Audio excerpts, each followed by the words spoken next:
safely rejoining their comrades to stage a defense of the site itself. Chad, here we go. Faze managed to shut down the French team. Yes. Round one is now underway. Yo, Havize, how do you like a bracket? Ole, ole, ole. Yes, Havize, perfect. Right now. We are at the beginning of the Here we go. important game. Ole, ole, ole. Ole, ole, ole, ole. BDS versus Faze. Let's get it. Let's go without further ado. These two teams will ever play. Without further ado, we've been waiting for hours. Here we go. We're heartbroken again. We've had a lot of talk about Who will be 2025's world champions? Plus 50k, Leaky. best out of anyone, highest rated in this final. So chat really quickly, the winning team wins $1 million. Second place team gets $450,000. So we're talking a $550,000 difference from first to second place here. Both these teams want to win it. Let's get it. Let's go. Shaiko looking for his first ever 6 invitational win. The Cyber, as the X Factor has said, when he starts popping off, there is very little that any team can do to stop him. But you're against BDS. Don't think you're going to quite find the same little bit of damage experience throughout the rest of the tournament. Cyber, of course, one of 2 players to go over 1,000 kills in 6 invitational history days. I believe he's at a point where it's a good claymore for the hash stop. 1,100 since he made that landmark 1,000th kill. Absolutely unreal performance. But that goes to show, to a degree, the extra siege that Faze have played here at that tournament, and that's something we need to keep in mind. Coming into this, they played 319 rounds to BDS's 201. Reday's just staring for a C4. I think he's looking for a C4, because you can't jump out of that window. Maybe they come in a little fatigued. They've shown a lot more for BDS to study. We'll see how it plays out. But right now, 1 minute 30. And Faze, they're going to have to hold time is ticking. Leaky! To pressure side. Cyber's flanking! Do they know? Oh my god, he missed him. Cyber's flanking, they have no idea. Cyber's in a powerful position right now. It's Solotov to get the first kill of this grand final, though. Down goes KDS. And it's only the Azari being taken offline, but that means no more Keybers being pumped around here. Here's Cyber still trying to sniff a BDS. They've taken that as an invitation, Tim. Step inside the site. Yes, King's there with the trade, but BDS into a 4 versus 2. That plant is going down. Nothing these two so maybe Tim make use of a hatch, but Avira will be a bit too late. It's a great shot to use it, but the diffuser is down, and it's a 1v. Yes! Rito with the close, and BDS clinical in round What a start! What a start! With the Bosch D being brought along by Cyber. If you end up in a position where you're in a 1vx, the Bosch G is not the weapon that you want. What a start! You've got 2 shots before you're having to reload. The SMG can be tough to control. You're asking an awful lot, and Cyber's just found that out. And what Faze need to be careful of here, Des, we've spoken That's about a good start for Shaiko. It's a permaban for them. They don't like playing here. We know that. So they have to keep in touch, because otherwise this one could get away from them quickly. And the last thing you want in the 6 Invitational Grand Final is to find yourself a map down. Might have no choice, Tim. Beautiful, beautiful, beautiful, beautiful start. Ole, ole, ole, ole. Ole, ole, ole, ole. So loudly for an EU team. I love it. It's great. Well, I guess when Faze are the enemy that have taken down a few of your teams, you know, SSG falling by the wayside, unwanted another, they become the enemy. At that point, the enemy of your enemy becomes your friend. Not too surprised to see the cheers starting to build up. Here we go for round 2, though. Faze have really got to recompose themselves here, Tim. That didn't feel like a very successful round 1, as we saw. Down to a 4v2, then a 3 versus 1. It was decisive for BDS. Sure, Faze got a couple of kills back in. We've got to see him change up the game plan. You'll be delighted here, Tim, that there is no Bosch G on side, that we have seen individuals step away. What we often dub a very selfish operator. The Gadget not really serving the rest of the team. It's entirely for himself. His army does something a little bit different here. Bring along those keepers. The impacts of the rotation, and most importantly, a gun with more than 2 bullets in the barrel. BDS shaping up immediately to try and put some pressure onto Library. They've got that surrounded. Breeder, Shaiko are in position there to start trying to push on in and make it tough for Faze to keep hold of that side. But interestingly, Leakifact, he's on your opposite side and trying to deal with Master Bedroom. Along with users, just trying to apply a little bit of pressure out there. They recognise that Handy is out there on the defence, and that's going to be an area that they could do with control, and Solotov is also on that side of the map as well. First impression start building. They've also got rid of the only air jab that managed to go through on the back of the doorway, so no real threat to Faze here. Shaiko messed up his air jab chat. Misplaced gadget early on, going to sting BDS. Now you aren't going to see the full effect of that operator raining into the round, but I wouldn't get too worried. They've still got 2 big operators in this round. The line out of Yuzu's, whose gadget here ringing out, as well as the Capital. Bride fires, smokes in back pocket. Shaiko! Shaiko! Again has gone down early. It's just great patience from BDS. They are not in a rush for that first kill. They've got 8 drones, just taken down to 7, but 7 drones left at the minute-and-a-half mark is a lot, and they're using that intel. They're waiting for their opportunity. Goes in and takes down Souls. 5 versus 3 now, and already down to BDS with a big advantage. Bride getting the diffuser down. Vitaking tries to fight back, but there's little that Faze can do. Simon Far being left in a 1v3 yet again. He is down to him and Vitaking, and this is one of the hardest sites to retake on, Tim. It's in full view of a double window going outside the map that you can rappel on, you can hide around the corner. All manner of things that you can do, and it's going to make it super tough for them to pull this off. They'll do the best, but there's a DMR waiting on the window. Yes, Shaiko! One more. BDS, it looks to me at least guaranteed to be up 2-0. Yes! Let's go, Shaiko! BDS across these first 2 rounds, making it look easy. You and I spoke coming into Let's go, Shaiko! Come on, Shaiko! About it last night, of course. We spoke about it before the game. We looked at Chalet and we thought it could be a tough one for Faze. Tá, é o seguinte, como é que eles estão jogando? Eles estão jogando de uma forma, tipo, mais lentinha e posturado, tipo, o sólido padrãozinho grosso, saca? Então vamos fazer, tipo, na garagem, vamos fazer aquelas pezinhas de recurso, onde o Adler segura a trincheira ali no vermelho. Tá. Pode ser? A gente fica lá e não vamos perder a posição, tá ligado? Então fica o cara... Mainly we keep the same plan, because like you said, they don't know how to play the map. So we just keep things simple, we do a more move. The only thing they can change, like you said, is spawn pick, because they didn't spawn pick, they just fake spawn pick. So this round, let's fuck them on the spawn pick. Listen, we need to check the setups. That's the most important one to see, because we get 2 rounds direct. If they do like a setup for direct, you can just go for full clear. That's what makes us different on Chalet. You can do every type of attack. Be careful about the grenade as well. Yeah, let's go, guys. Of course, love seeing all the players so involved in the conversation about what needs to change. On their side, it's more carry on as it is. What are we going to see from them in the next round? Are we going to see legit spawn peaks coming out? I do want to touch on one thing in the next game last round that I saw that was brilliant. This play here, Flash comes through. Either he stands in the room and is full white screened and is basically dead to rights, or he backs away and may well do so when he's full flash into the waiting arms of the player on the lobby stairs. I spoke a lot throughout this tournament about these cute little like 2v1 plays or the set piece plays that teams conjure up to punish players that are in difficult situations. BDS have shown in that last round, round 1, they have been switched on, they're playing as a team, and they're punishing Faze when they're not in comfortable positions to deal with that amount of pressure. Beautiful stuff. For me, I think Lukafak's got it exactly right there. Faze, they don't know how to play this map. We just keep doing the default, we make sure that we've got all boxes ticked, and we'll win the rounds. And we saw that at the end of the last round there. Faze were just a little bit out of sync. When that diffuser's down, they've got the right idea. The Kiba barricades, we can block off the window, we can start doing something, but the timing was just off. And so they lose the first man, and then there's armies battling alone. It's always going to be a problem. You see why she's our most banned operator at the tournament as well, Tim. Like you saw Leo in the telestrator earlier talking about how Faze made great use of that operator on Cafe to isolate out these 1v1s around the map and block any kind of response. It was from SSG, that game in particular, but it stands across any map, and it's applying here as well as BDS so far have had all the right answers. Faze normally expect a team to bounce back after attack timeout, Tim.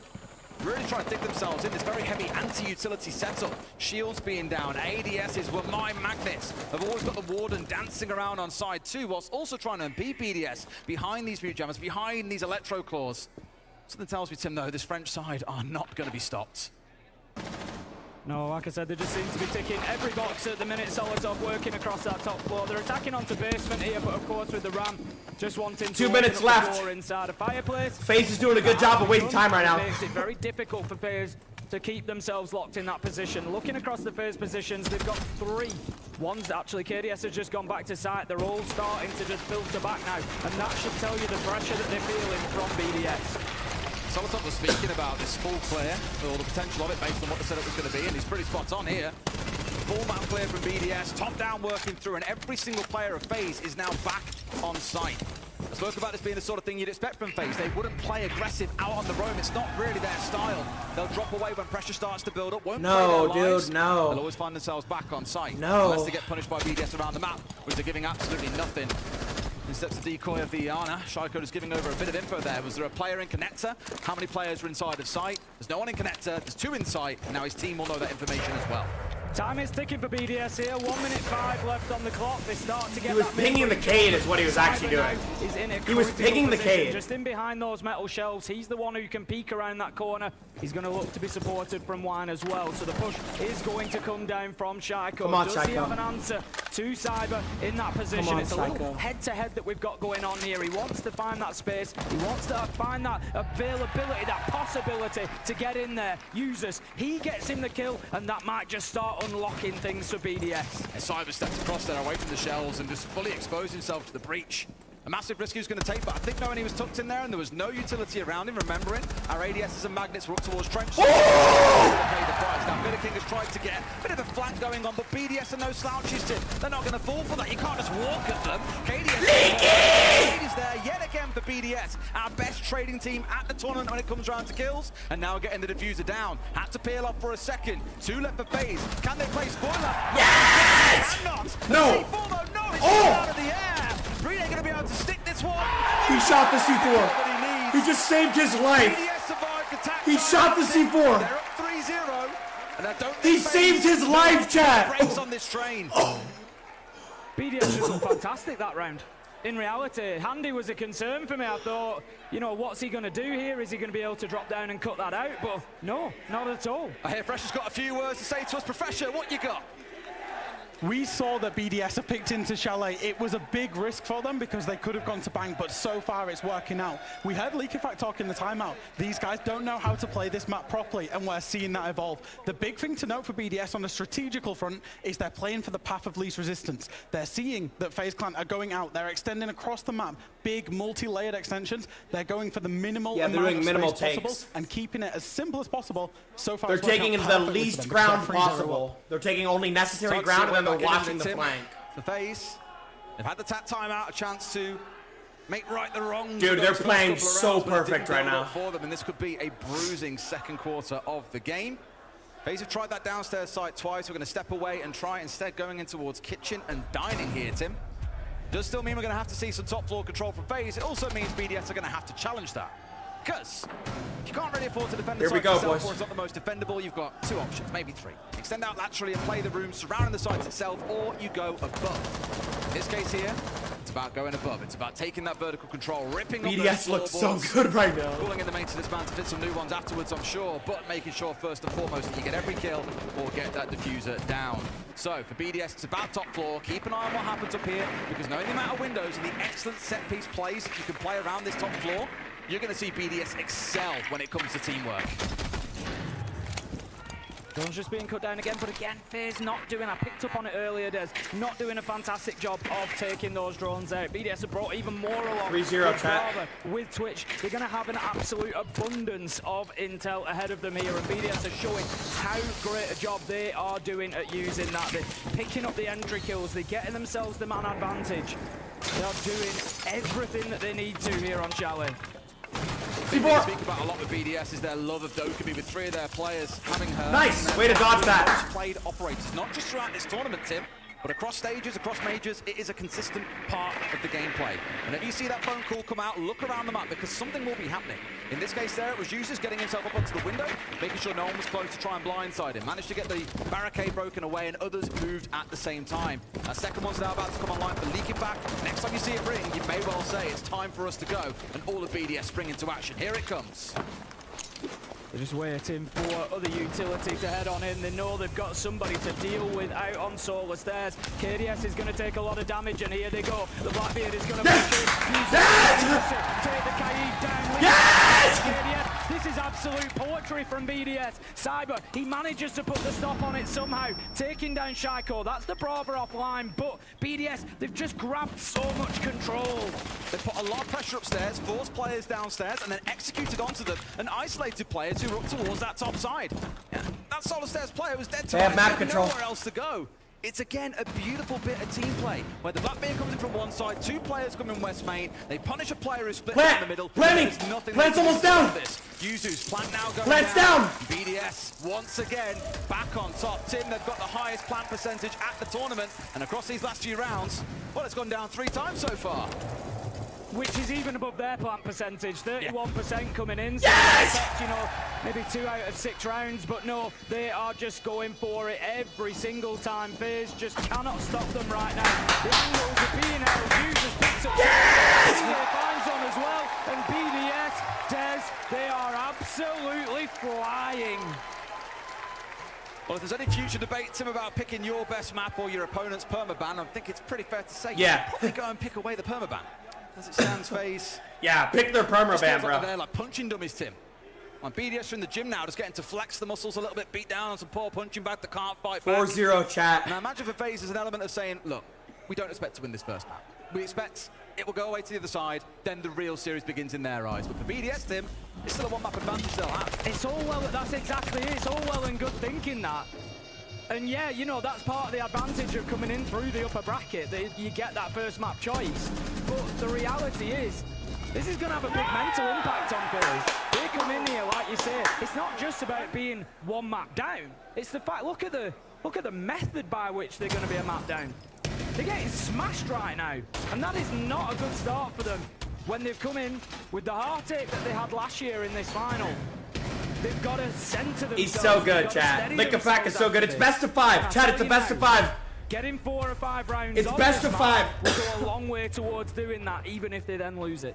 Tim, they've got 8 kills so far across 4 rounds. 2 kills per round is what they're averaging. In case you haven't been watching, that is just how dominant things have looked. And Tim, now they're spiking things up. You've got users coming along on the blitz here. Normally 3 days to go to shield operator on this team. But you see a blitz on side. Well, he likes to run at people, Tim. He likes to blind them with those wonderful LED lights at the front side of his shield. And then 3 kills tend to follow. You see this operator picked. You know there's a pretty breakneck execute coming in at some point for BDS for now. So you don't need to rush. Get the drones in, get the information. Where are these players? And then look to punish them later. Again, something, it's just what BDS have done fantastically well is this. They've just waited patiently for the opportunities to be presented to them because they know that their chances will come. Last time around, it was about 1 minute 30 before they started pushing into the map on attacking this side. And they did it fantastically well. Users is going in on the Blackbeard. He's just going to rush on into site and start trying to pester, trying to pressure, and just use that blitz utility to just create space. Problem is, Tim, they haven't got Plant's down! Plant's down! Oh my god! BDS again, they've got everything thought about. They've got the plant down, Tim. How are they doing this? Looking pretty good so far for being an objective-focused team, but they are down in numbers, and that is where the roaring comes in. But like we said earlier, you've got that consideration as a player outside. Breeder's got to do it against Fortiv. He's still got fire in the back pocket. Can he hold on at this point? Keeper barrier is available. He gets one. The Cyber's there for the trade. And that was almost a 3-man collateral. Oh my god. Alright, Faze is fighting back. Faze is fighting back. Bro, good retake by Faze. I'm actually surprised they won that with how quick BDS planted. Like you see, I think Faze were always going to lock that out. They had the Azame, keep a barricade potential onto the window. There was all sorts of things that they could do to make things difficult for BDS. Wow, chat. BDS losing their first round. Faze holding on. The question is, does that create a foundation? Dude, BDS has nice jerseys, bro. They're like collared and clean. The problem that they've got is this isn't going to get any easier, Des. When they move on to the attack, it doesn't get any easier. If you're not comfortable on a map, if you're not prepared for that map, if you don't like playing there, the attack is almost certainly going to be more difficult. Key thing here, if you look at the outlines at the top of your screen, there were a lot of players from Faze still on the vertical. And where I'll give full props to BDS is they've read. There's no one on site, guys. As long as we watch Hatch, as long as we watch Library, this is ours. We can get a plant down here. It was more how everything started to crumble beyond that point when players were vaulting over that lobby balcony, pushing back into ground that BDS had taken and squashing them. 4-1, chat. What a game so far. It was a really good response from Faze, Tim, but it is the first time we've said that across 5 rounds, and I fear a lot of the damage has already been done. BDS will probably walk away from a 4-2 half very happy. It could yet still go on to be 5-1. I do want to see them, though, make sure they're controlling verticals. That was what stung them in that previous round. They can get a 5-1 here, but it does require going back to what worked in those first few rounds. Well, Faze know a little something about 7-1 scorelines in the first map of a 6 Invitational Grand Final, Des, because That's what happened last time out. Except it was them. It was Faze who were able to hit a 7-1 against W7M. What is Cybers doing? What is he doing? But even if this goes, as it looks like it will, towards BDS, in such a fashion, what a we'll sell. know that the turnaround is possible. It's a long series, that's the one thing worth stressing. Seen a few over the years, Tim, and Faze more than any. Having consistently been around that top 4 finish. Know what's required when you get towards those final days. A swing coming through with Shaiko. Shaiko, no. Don't think he had any information there, Tim, but he was just ready, just better. When it came round to hitting his man. Use it! Down to 2. BDS back in full control in this round, Tim, and they barely had they're to playing so good. Yet. BDS just look like they're playing a different game at the minute, Des, to be honest with you. Faze are not competitive at all here on Chalet, and what we considered could potentially be a little bit of a gamble for BDS, bringing them to Chalet with no previous information, has worked perfectly. They're absolutely demolishing them at the minute. We're going to see the blitz taken down. Bride will likely be finished off, but not going to take his eyes off the ball because he knows what's going to come. Liquefact will trade out there, but doesn't matter because right now BDS can just win this one by attrition. Oh, that's Psycho. I wouldn't peek that. I wouldn't peek that. That's Psycho. No. Psycho, no. Will be hit by Shaiko. Taken out, and Faze, they go down 1-5. Rough first half. A big welcome to the grand final from BDS to Faze. Wow.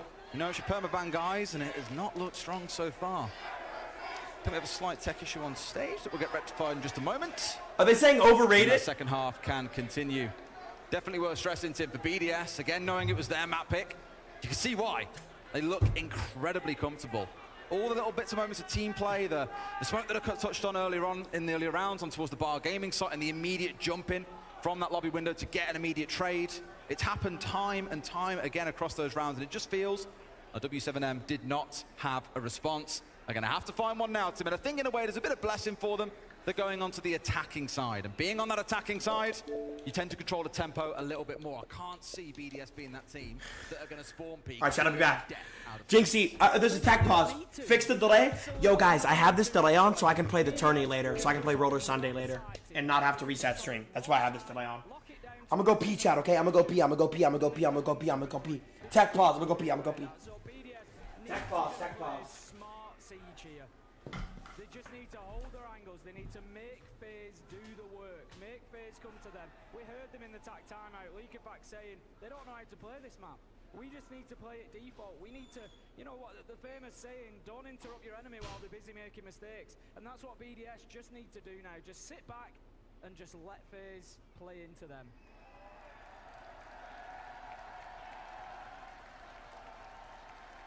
Cole realizing he's got his time up on the screen. It's been a great run for a few N18s, it's worth stressing. I'm sure a lot of people here would have absolutely loved to see Unwanted in the final. I think, you know, they definitely deserve their shout.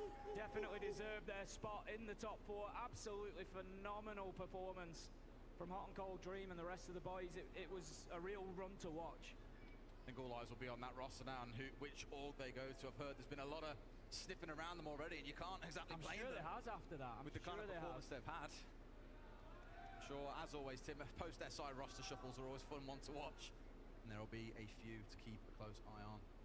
Love to sit back and watch the chaos unfold. As you say, I'm sure it will do. We're just continuing with our little tech issue here. We will get that resolved as quickly as possible. Tim, I have to ask. A work in double time. So, all of us came today in black tuxes, and you are the only person in the team wearing a non-black tux. You're wearing green. I am wearing green. Why green? Because we're in Boston. Did you just miss the memo on the black tuxes? I did not, but I have. Funny, so a little behind the scenes there, Des. I actually have a black dinner jacket in the back. I have one, but I'd put both on and I was like, no, we're in Boston. The home of the Celtics. We'll go green. I imagine mostly cheers there. Mostly cheers? Pull the other one. That was mostly boos. There's a couple of boos. Have a word, Tim, have a word. Another big story for you, actually. I spoke about SI and how Faze over the last 3-6 invitationals have gone out to the eventual winners of that competition. Across the 9 events they've been to, the last 9 events, including majors, they have always been knocked out by an eventual grand finalists. And that brings one word to my mind when I think of Faze. Let's go, chat. Let's fucking go, baby. Let's fucking go, baby. Let's fucking go, baby. Shaiko might win it, boys. Shaiko might win it. So fair to say, when is their turn, Tim, to take the throne? Is it today? Is it never? It could be one of those teams that just constantly find themselves close, but missing out at that final hurdle. Well, saying that we have used numerous times for Faze, and I'm sure that they would love to stop hearing at this point, is always the bridesmaid and never the bride. And it's, you get into that territory where we have those teams, Team Liquid spring to mind, that struggle to get over that final hurdle, that struggle to claim the accolades that you feel that they deserve. The fact that Faze, with the rosters they've had over the years and performances that they've shown us, only have one major to their name, a game that you and I cast along with Parker back in 2021, is criminal, really. You know, they should have far more titles. They should have far more trophies in that cabinet. But the reality is they just struggle. And we've seen that from both of these teams. BDS, of course, as we've referenced in both of the major finals through this year, and unable to get it done, unable to take that final step. One of them is going to change that today.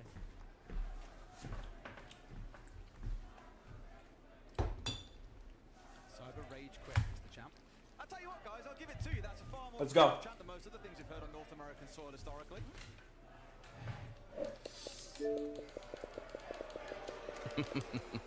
I can see there is life on that computer on the stage, so hopefully back into it, not too far off. I've got to give a shout out, by the way, Tim, to our cosplayers. They are so far. Oh, let's see some cosplays. Let's see some cosplays. The phenomenal hard work that all of the cosplayers put into their outfits is absolutely fantastic. Let's see some cosplays, right? And they're a noisy bunch down there as well, Tim. They're always the noisy corner. The cosplayers are always the noisy corner. What I will say is, ole, ole, ole. be noisy. Ole, ole, ole, ole. That's right. Let's show some cosplays. BDS win this map, Faze win Consulate, Faze win Labs, break that curse of choking on Labs in a grand final. Then what happens? That's when it's time to get really loud. That's when it's time to get really loud. I don't think we're too far away from getting this one resolved now. I think the issue... I can see there is life in the Yeah, that's right. The issue... Wow, it's packed, Chad. Wow. Everybody back in the lobby. That's minnow. Back up and going. They said they sold it out, right? Is this going to help or hinder? I don't think it really does either, to be honest with you, Des. I don't want to write this map off. There's plenty of Siege to be played on Chalet, potentially, but... Brede is cosplaying as you. He's 0-5. Oh, that's so funny, bro. I don't think the pause is going to help Faze come back from it. You're permanently banned from the stream. BDS down. I think it's just kind of delaying the inevitable at this point.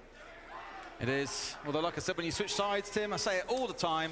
Two halves to a game of Chat, you guys see Shaiko's tattoo on his right arm? God, he's cool. Faze are more in control He's of the so tempo cool. of the round. Because I would never call any of those executes, bar the one, a rush out of BDS. It was very fast-paced when they actually pulled the trigger and said go. But a lot of it was a lot of planning, and then what, 3 or 4 players flooded towards Ambi, that's Ambi, chat. 4v2 stacking up. Is he Suddenly it's getting 5 versus Rizzy? 3, and there is very little that Faze can do on the other side. So it does feel like they've been outpaced by Is BDS for Ambi the most getting part. the rust? Will change Our the second half, six have more room ups. to play with. Is How Ambi BDS getting can the choose to rust? disrupt that? That's what you're R6 about to ups. find out. Fist bumps all around, which means... Dude, I think Ambi was getting Rizzy, bro. Good news, Chalet back underway. That my You guys twin joining for us real, going that my into round twin 7, for real. where BDS are on the attack. Let's get back into things then. Final attacking round for BDS. 4-1. They currently lead. And they're going to be looking to pause this out from here for this half.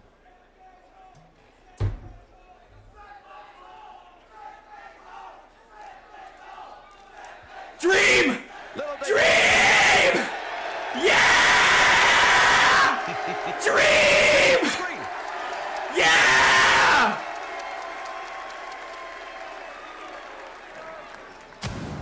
It must be both exciting and terrifying to be a dream. And you could be chilling, having a bit of downtime, then a camera comes on, and the whole of Boston erupts. What we have done here, just to kind of update you guys, by the way, is we're going to replay round 6. There was a disconnect in the middle of that round. Whoa! Faze were down a player. Whoa, whoa, whoa! No, you can't take that round! You can't take that round from Psycho! You will not be mistaken. They earned that round fair and square. You can't take that round from BDS. Faze, one last chance, Tim, to get that 4-2 half. You can't take that round from BDS. It could be a real lifeline for them, to be fair, Des.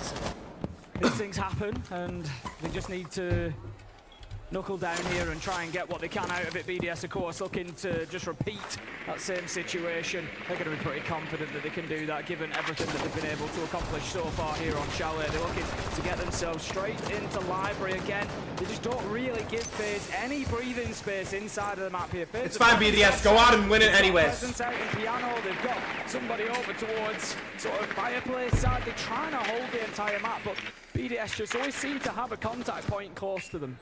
Keep a close eye on those calls once again from Leaky back. I'll always speak about the Dockerby throughout this series because it is such a pivotal point. Come on, Leaky! Come on, Leaky! Come on, Leaky! Either Cyber, maybe KDS who's roaming around on that first floor is going to find themselves getting stung. We've had the EE1D come out from Shaiko, which again, when you see these global gadgets going off, BDS are going to start their move on forward. Cyber for now, not want to say being ignored, they're aware of his presence around bathroom, but not too fussed by him.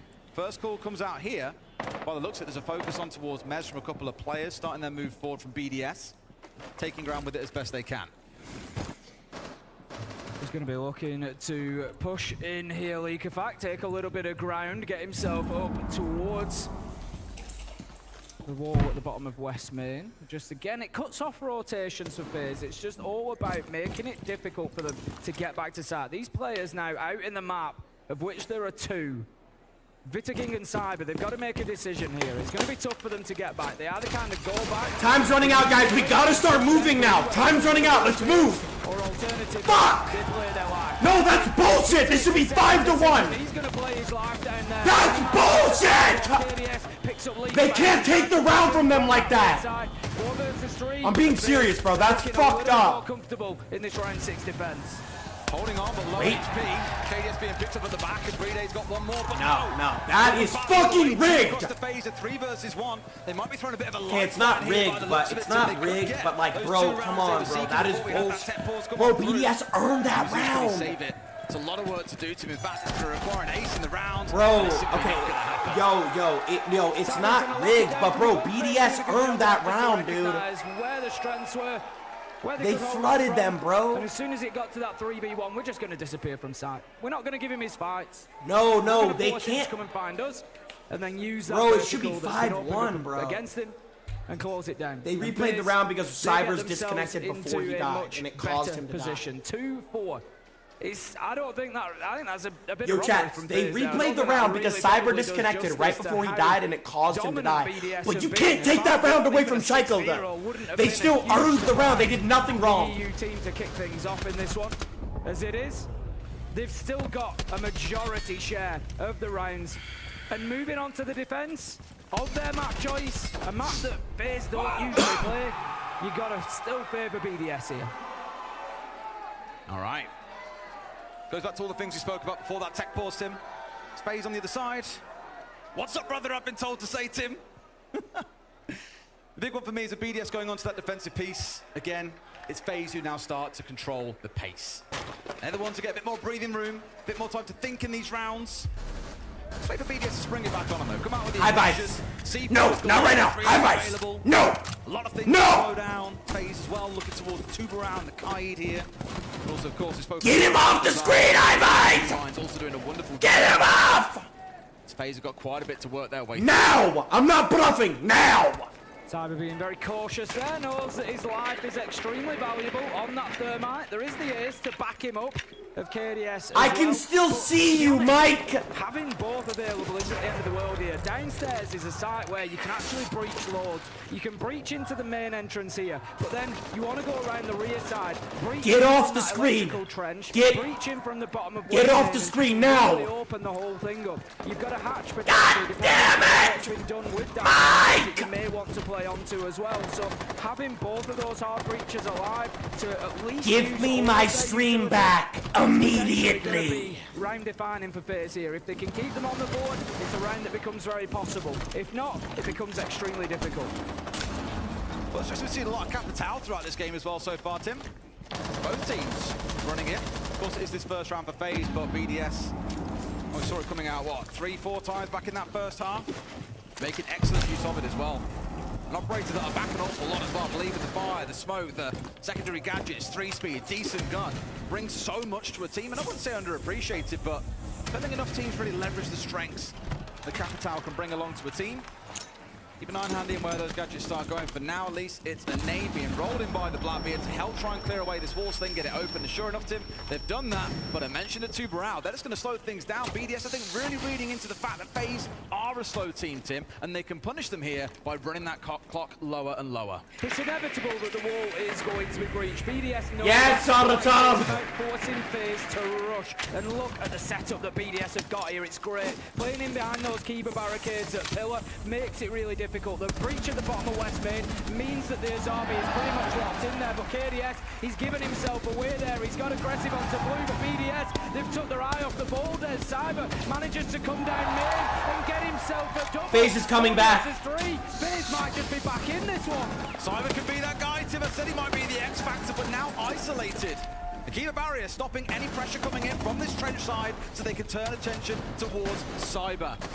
Shaiko's back over his dead body here, crawling back in towards side 2. Look at the health bars on this side of FaZe, and look at the fact that Liquifact has got an impact in back pocket. They could get a down or even a kill off the back of this. Not as worried, Tim. The FaZe are now running out of time. Shaiko yes! 3-day the other. KDS with it all to do against 3 very healthy Frenchmen. Nothing is going to get that round over the line. BDS up to 5-2.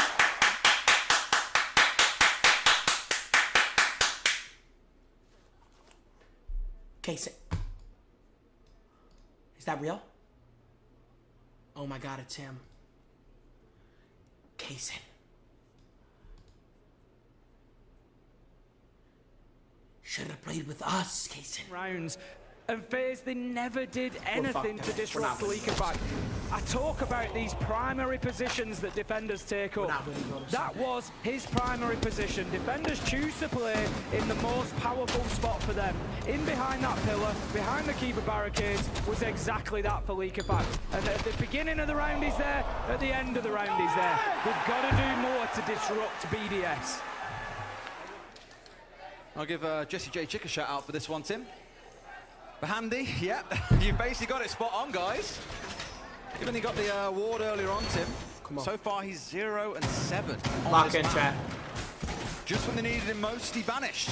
Chat, lock in. He needs to find his mojo once again. Else he might yet face heartbreak the same way that he did in Sao Paulo last year. It was a touching moment. You know, Nade carrying him around the stage, parading him as a champion. This time with Fury out of the way, you'd surely be thinking FaZe and everyone else backs them to get it done this time. Handy to finally lift the hammer. So far, it's not looking too Come on, BDS, 2 more rounds, guys, come on! FaZe not changing away all that much. Double globals coming along with the Dokkaebi and the Lion. We saw this out of BDS quite a few times. Really helps exert pressure, and it's when those calls come out or when the E1D scan comes through that you'll see players on FaZe start to move forward. They use the intel that comes out of those gadgets to make things that little bit... No, dude! They're starting to warm up though, to his 5-1 since we had our Tech Force a couple of rounds ago. Leaking back on the Fenrir, the first to fall. It's a great pickup for FaZe to kick things off, but the ones that they're really looking for here are Shaiko, Usus, and Solotov. They're the ones playing in what we call that holy trinity. Mezzanine, Library, Top Blue, 3 of them working together, just trying to prevent anybody pushing in. They're all there to support each other, to keep that crucial verticality above the site. And right now, FaZe have not been able to disrupt them. This is the risk, because FaZe, I mentioned earlier on, are a slow team. Chalet as a map is a pretty quick map. You don't really feel you get starved for time all that often on here unless you really are struggling to get step 1 done as part of your execute or your setup. But FaZe have got to do a full map clear. They started up towards Solar side, have moved their way down. They've got Handy starting to poke his nose in as well from below. So there is a bit of pressure starting to build up. But as you mentioned, these BDS players that are sat around these key power positions on this top floor are so far unmoved and relatively unbothered.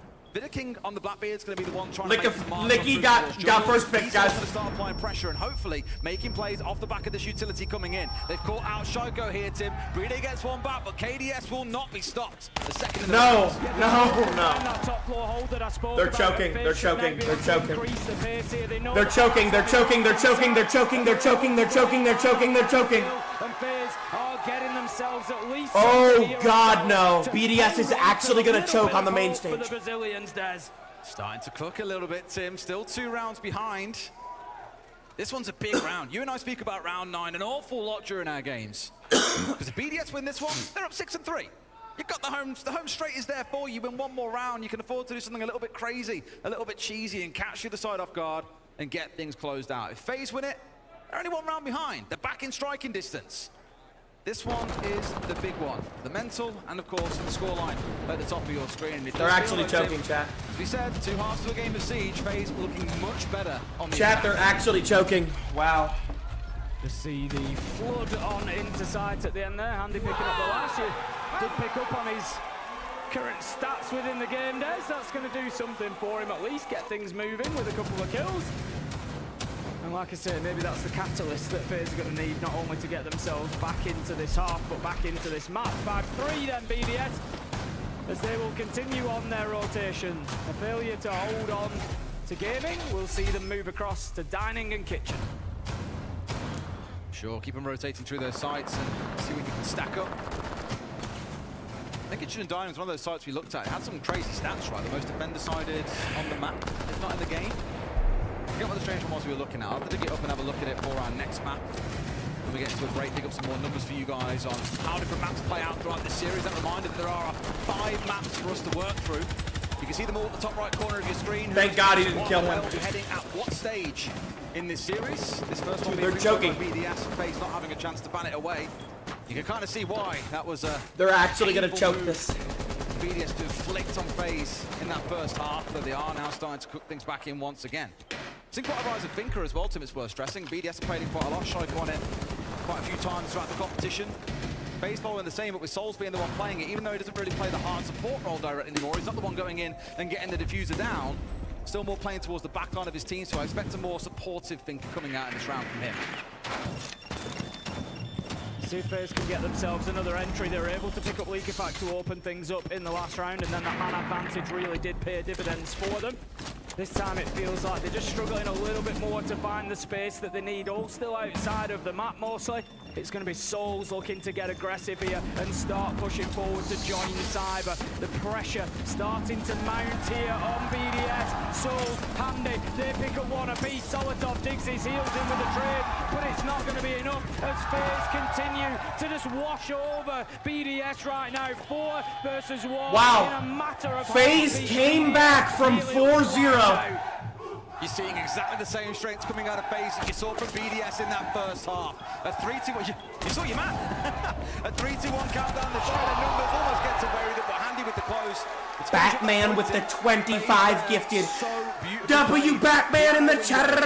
Window, double repel, pushing in from Ivy. Faze is actually coming back. Absolutely wonderful stuff, and BDS did not stand a chance. Cannot land a shot. Attack timeout. No, I can't. I Exactly can't see what we need, Shaiko. guys. More traps.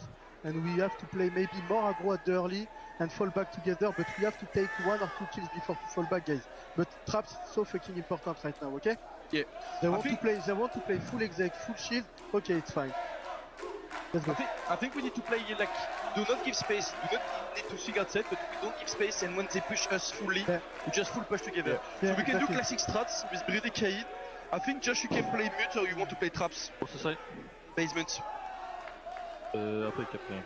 Capcan? So you don't have C4 to help me above, if they push me above. I see for traps, which one can do? I think mute and I can play traps. I can play Fenrir. Checo, you can play like Legion, or Let's go, Farty play guys. Legion, and Checo Azamis. What Let's go. do you do?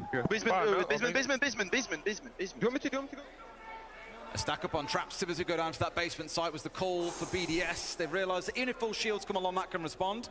But if nothing else, falling back together was the key part of that for me. I love the little call from Leakerback at the end there. It was like, basement, it was this one who would sort of choosing it. We've all been there. No when it's way. Like choosing the wrong side. No, basement. So they're going to be going down. Yeah, I think, you know, they're recognising not only the fact that they're playing behind the shields, which we knew that Faze were going to do. No It's something fucking that they way, spoke dude. about on our analyst desk fantastically as well. You know, they're going to do that. Okay, to so create chat. space. They're going to do that. Chat, to they're get gonna themselves run- inside of the building. And yes, Faze Chat, they're gonna run traps to so counter the BDS need to shields. recognise that. It's two Traps to counter the shields, chat. to deal with the shields, make life difficult, but also, you've said it already, that's to slow Faze down. They are a slow, methodical team. Burn all the time that you can off them. Make them check every doorway. Make them check every time they jump in through a window. Make their life difficult. It certainly doesn't make it easy, but where both teams have had a lot of success is getting this 3 or 4 man setup at the ready and then springing in. The problem with Chalet, often it's from outside the building. You can't do much about that outside of trying to spawn peek, and that is always a massive risk that you take in the early round to lose a player trying to find out the enemy team who may well be fully aware of what it is that you're trying to do. But it does feel like that's an avenue, Tim. If you can catch out the player in Ivy there who's got 0 support to himself and be willing to go a bit more aggressive, then maybe they get away with it, but it's far easier said than done. There's drones watching you, there's crossfires at the ready. We have the beautiful gift of outlines to know where every player on both teams is. They, of course, don't get that inside the server.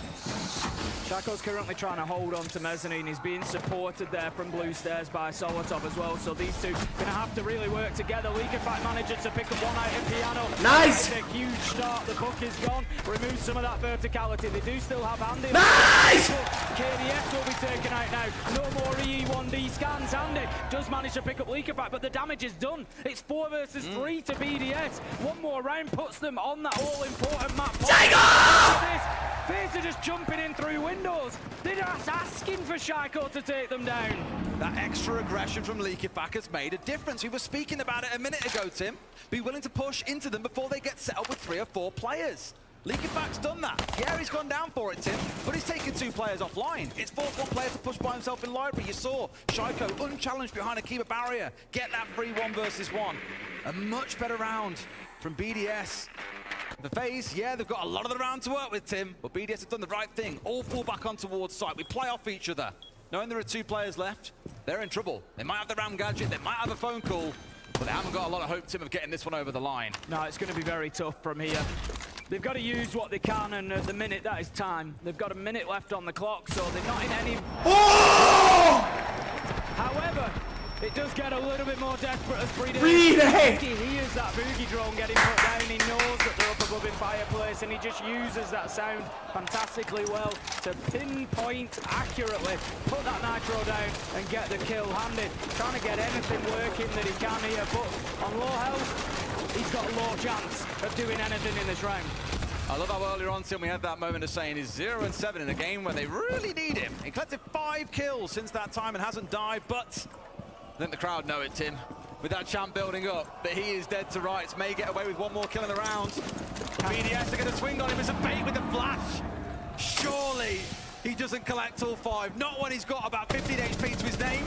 Steps in for 1, can't find his... Don't peek, don't peek, don't 10 peek. seconds left. And this one's Don't peek, don't peek, don't peek, don't peek. For the minute, Breeder has taken a smart choice. And yes! veered off into the bowels of the map.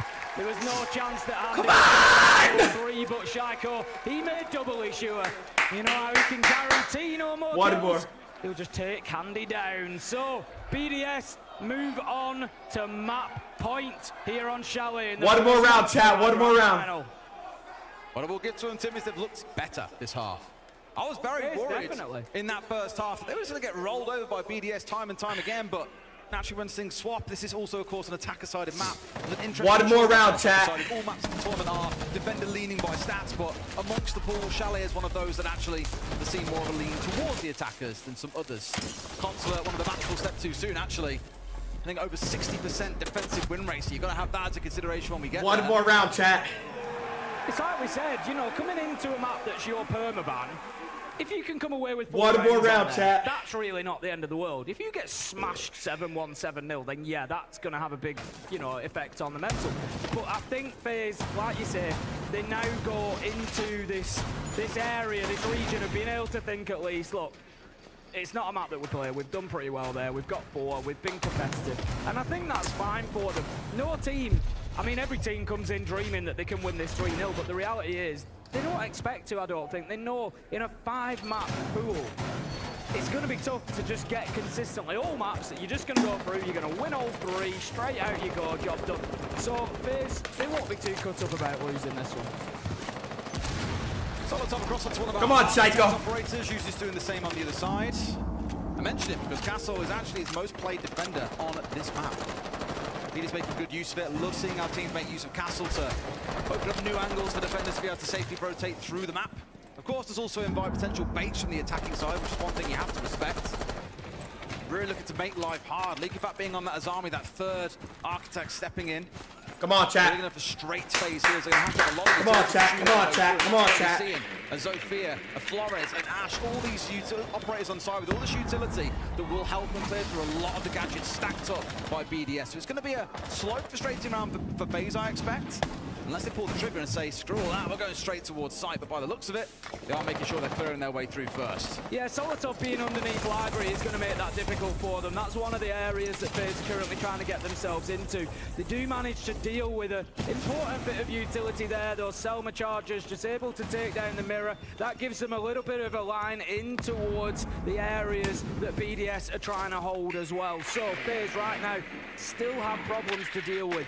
Yes, they've taken out a bit of utility, but they don't really have confident control of areas yet. Cyber is now pushing his way up Ivy to take a little bit of control into Piano, but BDS, they're locked in office. What I like is the Bleed's willing to swing a bit earlier here on the side of BDS and challenge them, and sure enough, Tim, they're swinging out loud, found two.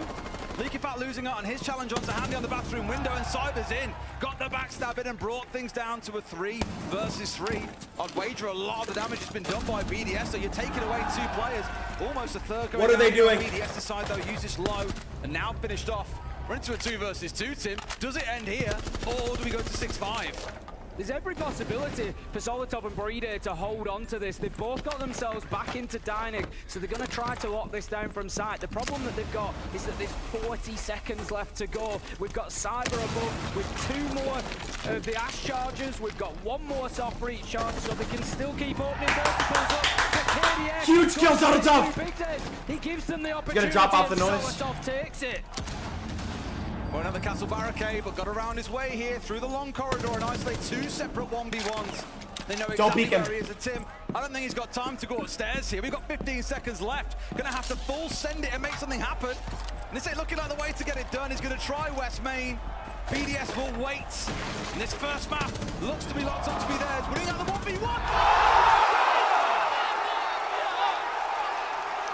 He did the Cole Palmer. Oh my god. Turns into a monster and sends it to 6-5. Just what it looked like. BDS had Chalet wrapped up. I would back Breeder and Solotov in that position every day of the week to lock that out. 2v1. There is no other way to put that than a big mistake for BDS. I don't know why you swing as the first player. There's no reason to swing him there. You want your KD, sure. You've left your teammate in a 1 versus 1. One of them should have just disappeared as soon as they know that he's coming from West Main. Here, look. That's one of the, as soon as you hear that window break, you have to run away. He's having to try and guarantee a trade You by taking have shots to in the run same away, direction, as which soon gives as the you hear info that to window break, Cyber. you can't take They make that gunfight. 1v2 so easy for him. He did the However, Cole he's the one Palmer. hitting the shots, Oh Tim. my God. Cole Palmer on the stage. He is nasty. I don't quite know how I worked that into his name. Cyber Palmer doesn't quite have the same ring to it. Not quite. I don't know how BDS have given that round up. Chalet, the reality of it is, Des, it could be big because Chalet should be over. There's one thing we've got to stress here, Tim, that we almost forgot to mention. How could you and I forget this? There's this little thing on every map today. A little matter. Called unlimited overtime. Oh! This could yet prove to be a long series if we can't find teams decisively closing out their maps. Yeah, there's unlimited OT. You got to win by 2. Open that door for Faze to step inside out of the cold outdoors of Boston. Get themselves nice and warmed up. What could be a very exciting 3 or more rounds in overtime. Users get a great start to it. That's the response. Yes, you did! BDS Yes! that Chalet should be over. They should be in a break by now, getting ready for that second map, but they're not. Souls manages to take down Solotov in the basement. 4 versus 4 as Faze keep fighting. I can't stress how much of a mental win this could be for Faze if they can get themselves into overtime. He says no. He's so smart! The window, he knows with the Kings on drones and takes him down. What was I saying about BDS earlier, Tim? I said they're not really a jump-out team. Charco proves me completely wrong. Uses that drone as the guide that it's time for him to go aggressive. And you can be sure FaZe are not going to make that mistake again. 4v3, they don't have an ace. Mistake that cost them Chalet. They battled They don't have an ace. it right down to the wire. 100 seconds still to play for this 3-man unit to bring down the 4 on BDS's side. Just going to see exactly. FaZe need to take their time here. There's absolutely no rush. They need to play off each other. 3 versus 4, so it's essential that they are getting kills without losing bodies here. They need to get themselves back into that man advantage. Here comes the drop down the hatch, and Cyber manages to take down Shaiko. That's what FaZe needed. He dropped off the DMR. And you're 3 versus 3. Diffuser is in hand. Oh my god. You can start really working from here. Cyber is flying. 10 and 4 since that rehost. Had a few kills prior to it too. Magic's up to about 15 kills at this point. Certainly not done yet. Final 60 seconds here. Yes, they've even the kill out. I often say that that clock becomes the 6th man. In this case, the 4th man for either of these squads, but more towards the defenders. FaZe the ones who are going to have to move with some pace here. Almost sees the head, but no, can't quite control the recoil on that F2. Misses out on what could have been a freebie and takes a lot of damage for his troubles. BDS is just working his way around now, looking for the kill, but it's going to be Bro, Cyber no to pick up way! the 3 versus 2. Cyber wants his moment today. You can just feel My it. God! In there. He's standing tall and having absolutely none of it from BDS, looking to push us to those few extra rounds. Or what could be a lot of extra rounds. They really want a half. Oh my god! To kill Leaky back, and now that's done. Souls can step in, but Bride is underneath him. He's got a C4 available. He knows it's going down. Is he fine? Yes, he is. 5 seconds to play here, Tim. They've got to try again. They'll go for the same spot, and Bride is trying his round up. You gotta go, go. Through the softball, it could be huge, but no! Oh my god, they came back! What a turnaround from the Brazilians. They came back! Witnessing here on Chalet, and this could be catastrophic for BDS. Oh. At the longevity Chad, it's unlimited of the team overtime. within the final. You have to They've win come by in 2. here The game does with not the map end pick, until you win by 2. Having won through that upper bracket, they've taken Chalet, the permaban of FaZe. They've been in a commanding lead, absolutely dominating FaZe throughout this map until now. If FaZe take Chalet away, BDS are in a real hole. I don't want to attribute all of this to mess-ups by BDS, Tim. But it feels that there's been 2 or 3 rounds this See how smart that is? off He Chalet. DMR'd him off down. Chalet. So Shaiko just thought they were breaking the hatch, and Cyber dropped off of it.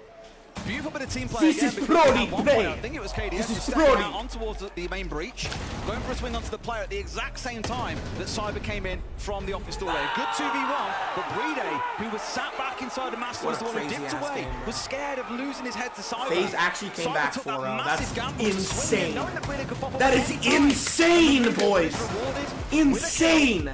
And his team. They came back down 4-0, bro. 4-0 they came I back. love it, Tim.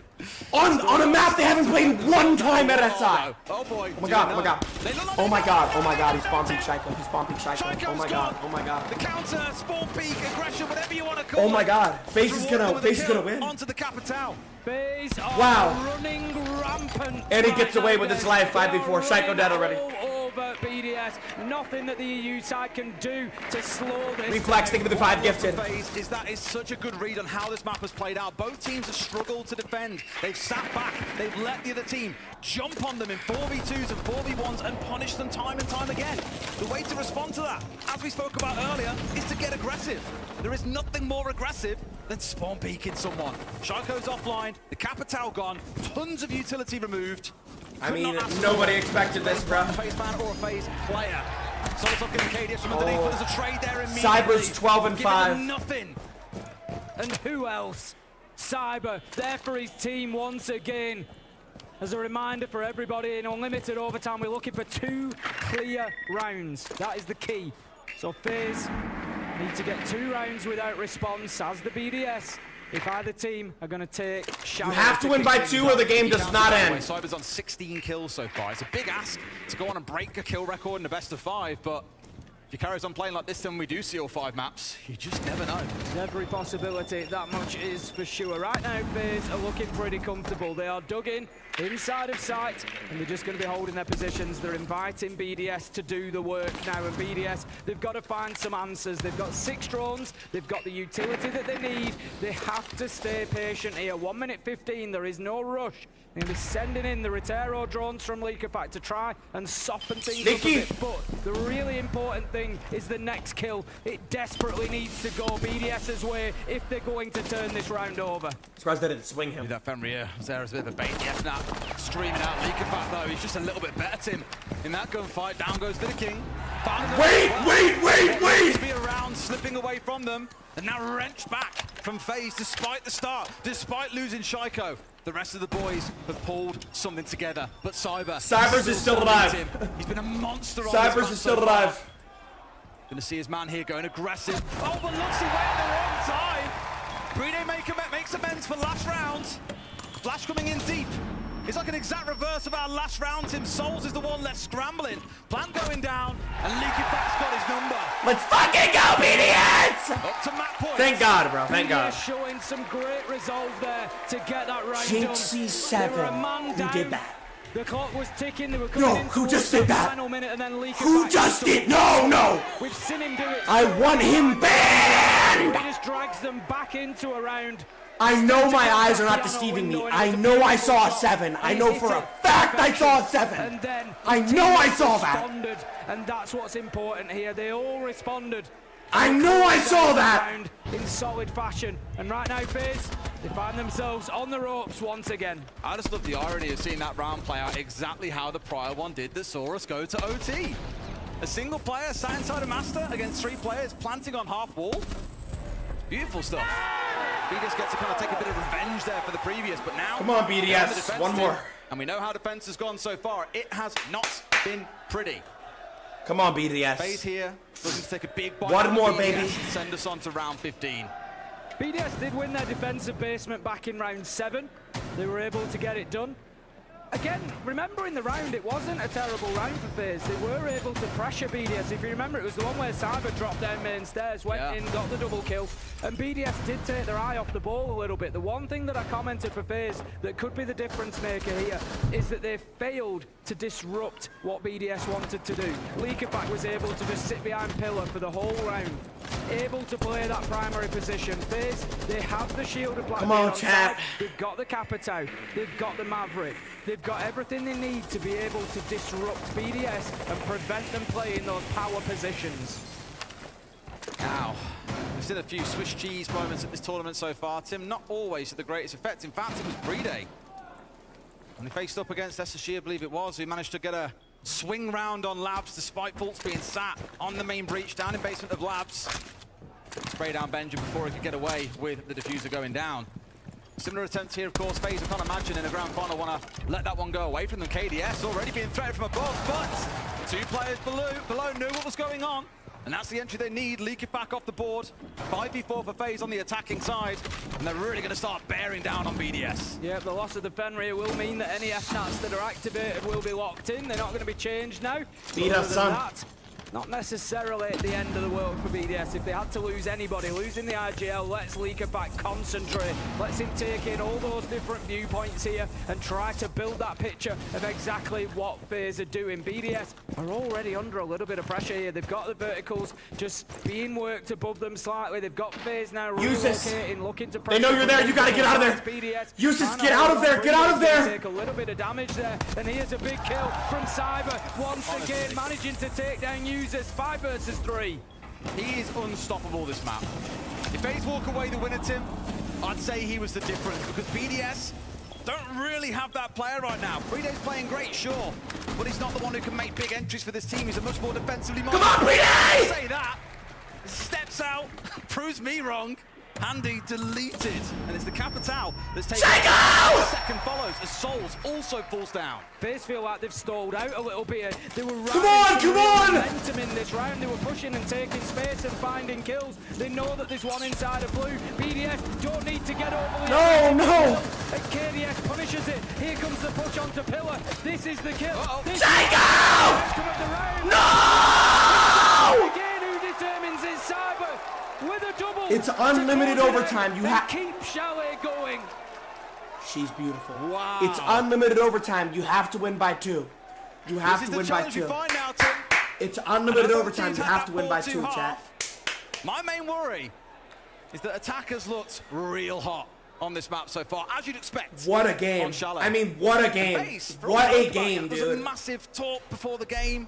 Yesterday on social media, I was going off about it as well. What a game, what bro. would be that first map? Would we see BDS back their own pool and say, right, we're going to bank? What know we a can game, beat them. chat. We've already done it once over the last 6 months. Why can't we do it again? Or would they pick away that permaban? The worry being, you back to pick away a team's permaban, you have no idea what they play because they always ban it. And that's absolutely the reason why they're losing this map, but Faze is showing. Not exactly What a so game. Tim. Sure, defense has been hard for both 7-7, teams. chat. Capable of pulling off some brilliant attacks, and it's going to take one team to break the mold here and see things carry on. I feel like we're already starting to see, Des, why we've maybe not been put on unlimited overtime games before. This is map 1. This is map 1. I know Medic somewhere is sat there just sighing. Whenever it's he's working over one of the rotation. What a game. Observers for this grand final. It just feels like a bit of a. How does this happen every grand finals? Every grand finals is just insane. It's a very riveting final. Let's see how things go in round 15. BDS should expect to win this one on the attack, but nothing is guaranteed. It's going to be all about that top floor for Faze here. They need to hold on to master bedroom and office. The site itself. Look at that drone from Shaiko. Look at that drone. But it's about not allowing that vertical advantage to go over to BDS. The drone just spotting out KDS on the Azami there. I'm going to be looking for the same things from BDS here. When they've got that intel, how well are they using it? That's something they were doing fantastically at the beginning of the game. It feels like it's dropped off a little bit. And Faze have been allowed to play their game a bit more. That clear barrier, clutch. What I was going to say is what I want to see from Faze this round is what they did last time. Cyber has 16 kills, guys. Earlier in the round, take a player away from BDS. Both teams have got to show that on the defense, I think, Tim. They've got to be willing to get aggressive. Cyber has 16 kills. Back offline. They wrap this one up, Tim. They go on the attack inside. The pressure's all on BDS. That back and forth match of tennis is all we're going to see until someone could break open that curse. Yeah, the B's going in there just to try and dislodge KDS, but he will not be moved here, and he's just insistent on staying in that position, and that's why. Because he manages to pick up Shaiko. Solotov did find Cyber on the way, taking down that talisman. It might be enough for BDS here, 3 versus 3. And for now, Tim, don't forget, there's still half a round to play. Diffuser is down outside trophy window because they don't want to see it drop to this place they can't recover it. Looking for the verticals potentially as well, knowing this player above. I feel like dropping away that diffuser is a bit of a mistake here because they could maybe get inside the site. As long as they've got users on the windows, they can stop that happening. One of the problems for BDS at the minute is there's 2 players still outside of the map. You've got Solotov just trying to get something going inside of there on his own, but otherwise it's a bit of a rotate, a relocation here from BDS. We see Breeder back onto the windows. It just seems like they're questioning their positions a little bit. They have. They've moved the Blackbeard away from the window to now be the one to execute because he's a shield right in you, and it's going well for them. They have sight. Solotov finding the one. Shots coming back from below, and Faze have got to do all they can to deny from above here. But I don't know how easy it's going to be when you've got a shield looking in for a plant. Users just tickling the diffuser there, just giving that hint, giving that audio cue that maybe he's going to go for it. Oh, but how have they allowed KDS onto the flank here? He takes down the Blackbeard. Can he find another? Oh! Unbelievable stuff from the Brazilian. It's all up to Faze now to just hold on to this round as Users is taken down. Breeder's been here before. Breeder! Breeder! And I don't think they realise there is still more to play. This map's not over yet, boys. Lock in. Dude, they took off their headsets. They don't know that it's unlimited OT. They thought it was they thought they'd lost. Their headsets were off. They took off their headsets. They don't know that it's unlimited OT.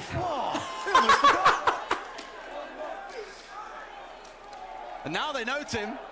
Now they know, yeah, now they know. Sits for BDS. You have to win by 2.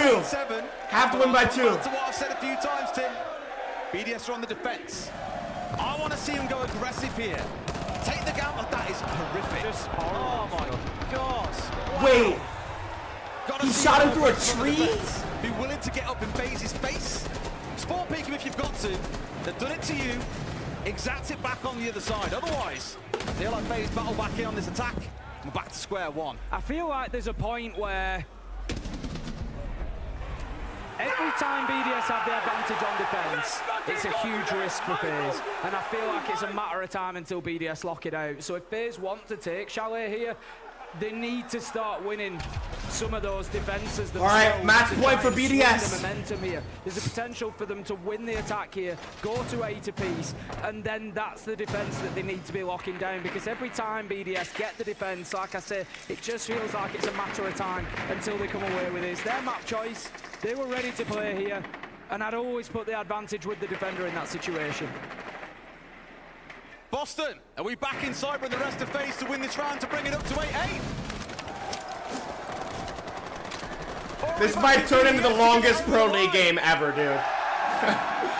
There's a chance this is the longest game ever. The people have spoken loud and clear. BDS, your mission is laid before you. One more round will get Chalet done and will give you the advantage that I'm sure you will so sorely want here in the 6 Invitational Grand Final. We're going to have KDS up on the rooftop, sending the Roteros in. We see it so often from this balcony, in through the bathroom window, in through the piano window, just to try and get that little bit of intel, try and soften up any of these defensive positions, take the utility down. Did not, however, manage to get the bulletproof camera. Probably ran out of time, I think, and just had to take the jump there. The Roteros, of course, time limited. 10 start, I was going to say no. Brede! I said earlier, Tim, I want to see aggression, I want to see Brede. He's so good, dude. Entry. They've done just that. We were praising Cyber earlier, but Brede is absolutely flying. Looking in for a second. Solotov's somewhat exposed here. This ain't the site, let's not forget. Faze will crush him, so he's going to have to make something happen soon here before it becomes more than one player trying to challenge him. Yeah, he's going to have to kill his way out of here realistically. He knows where the challenge is coming from, but given that he's down to 1:10, it's not the end of the world here. He's wasted almost 2 minutes. If you look at the first 2/3 of this game, the round went with the entry kill almost every time. It's only been lately that they've been overturned, so BDS sit with an advantage here. He got wallbanged! He got wallbanged! Down eventually, but it's 2 minutes into the rounders. They don't know that he's down either. He's still wasting time out here. Wait! And look at this. Solarium! Solarium! Solarium! Solarium! Solarium! Get a freebie right there! Tim uses his tucked in. They've got no idea. And by hook and by crook, BDS might get a couple of easy kills in the rounds. And here we go. Onto the ace. A second flies through. BDS are breaking the deadlock here. It's a 4 versus 2. It certainly looks like Yes! favor as Brede manages to find another nitro kill. KDS. Yes! But no more. It's BDS. After a little bit of a wait. There we go. Lock down Chalet and go 1-0 up here in the 6 Invitational Grand Final. There'll be a lot of sweaty foreheads being patted with towels in a minute, Tim. That should not have gone as close as it did. It was a gamble by BDS that almost didn't pay off. 1-0, Chad. Oh my god. 1-0. BDS takes map 1. Yo, the fact that that was map 1 is absolutely crazy. A couple things I want to point out analytically, though. Faze has not played that. Okay, listen.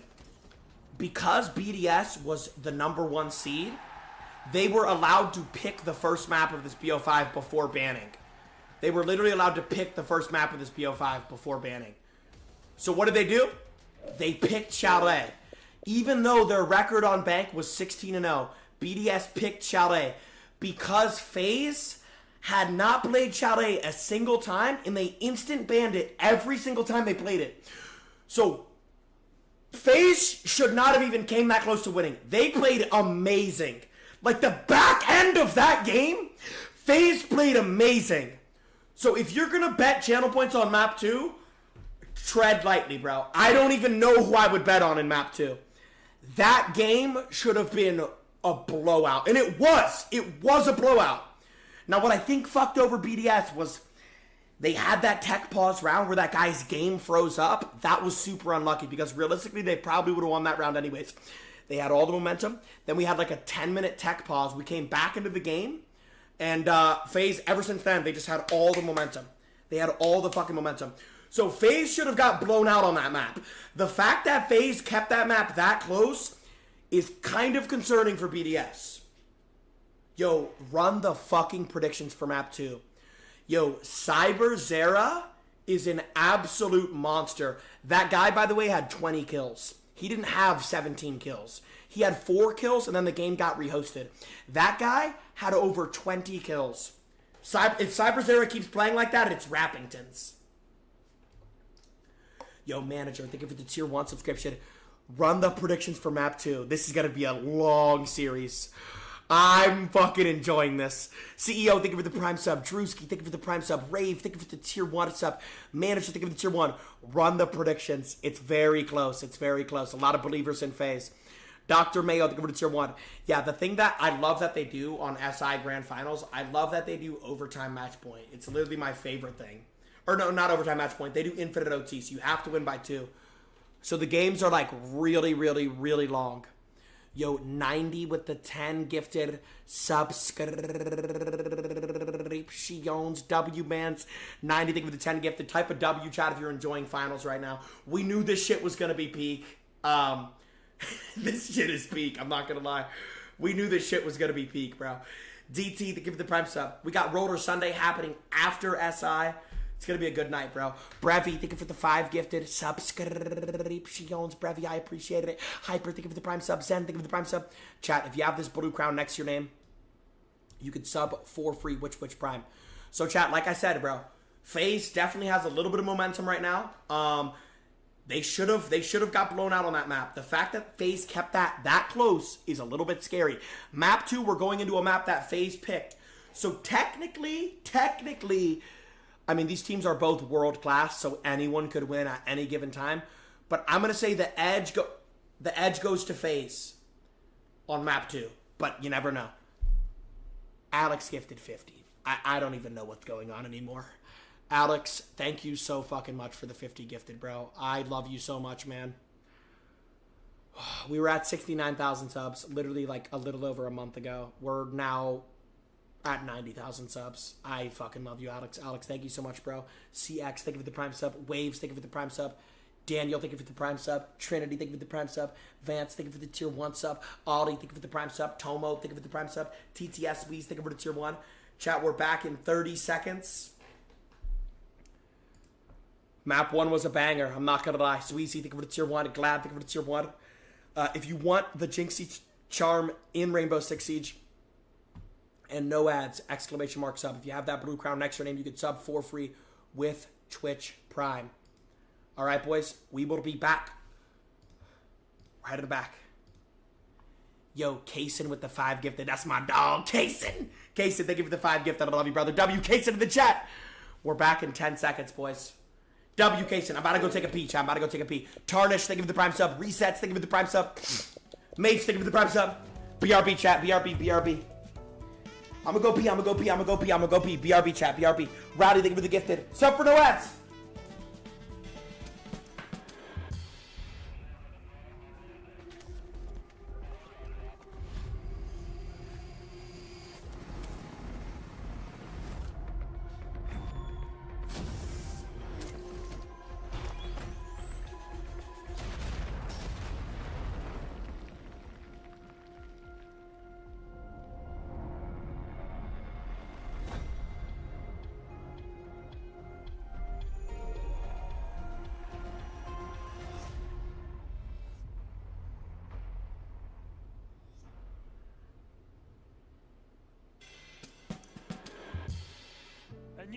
of Siege is coming, but a new era of the Invitational is also close. Close, but hey, you know, that's just my EU bias that's coming out there.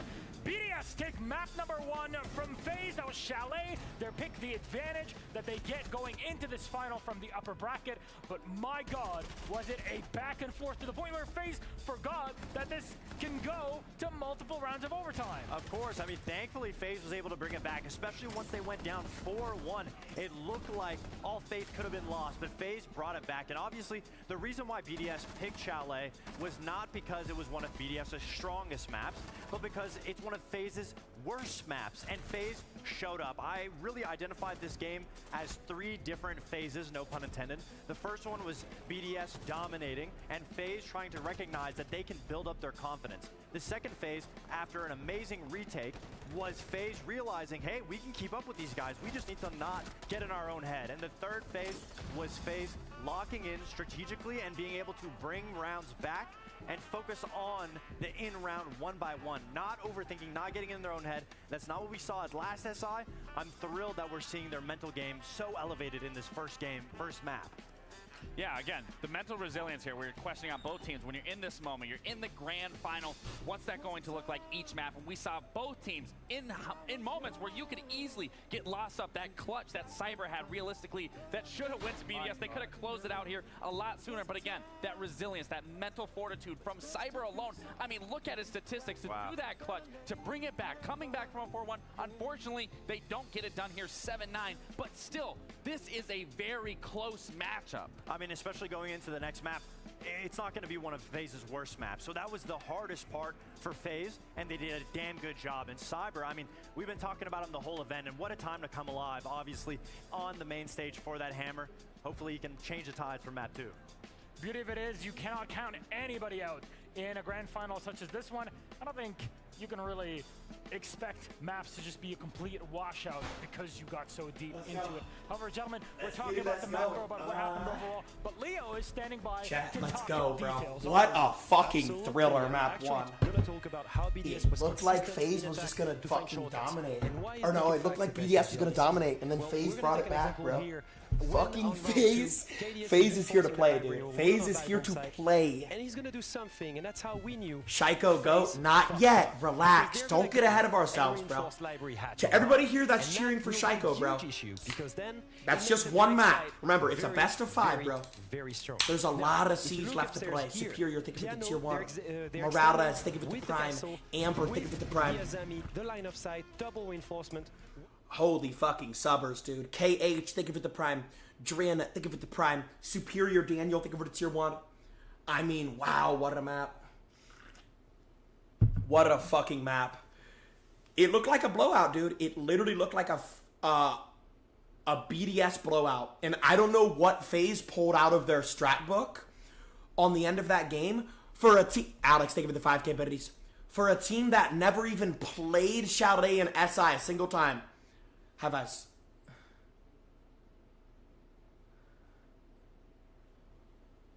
Whoa. Oh, new Siege X info. Wait, the fire extinguisher did interact. Ooh.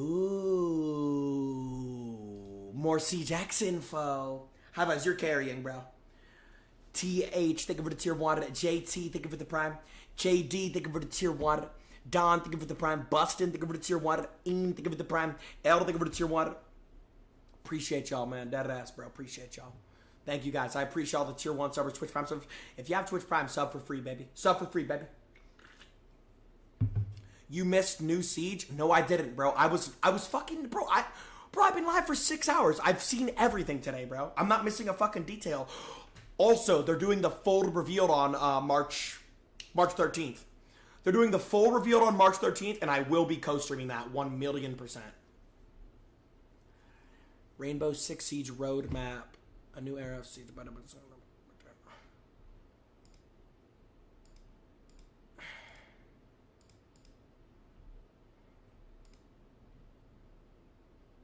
Ooh, dynamic matchmaking. Oh, they're 1.0. Oh, okay. I thought it was saying like 1.0. Yo, Zelks, thank you for the prime sub, baby. SD, thank you for the prime sub. Dukes, thank you for the prime sub. Sir Slick, thank you for the prime sub. Oh my god, chat. Alright, we're back in 1 minute. We're back in 1 minute. Alright, chat. This next map is Consulate, which is a map FaZe picked. It's a map FaZe has played. They have really good extensions on defense on Consulate and really good minimals. The one thing I want to point out that BDS did that was like actually insane, when BDS was attacking, because their defense is where it got sloppy, but their attacks were almost flawless. They were basically 5-1 on attack. The minimals that they do is absolutely insane. Like, BDS was, they knew Faze was extending, so they took the minimum amount of ground plausible and then just had someone watching the flank, which happened to be Liquefac. Like, that was just perfect fucking siege, dude. They literally played so good, bro. Who's your stack today? It's nasty. It's me, Mingo, Raid, Franklin, Vic. We got an IGL, we got Gunny, and we're not going to have any arguing today. That arguing shit that happened yesterday, never again, bro. I'm not going to deal with that shit. Blake, thank you for the prime sub. I'm over here being like a motivational speaker to my team every round. Like, why do I have to do that? We should just not be arguing, bro. Beast, thank you for the 2-1. We're winning tonight, chat. SI's got me geeked. Luke, thank you for the prime. Harp, thank you for the 1. Game health. Whoa.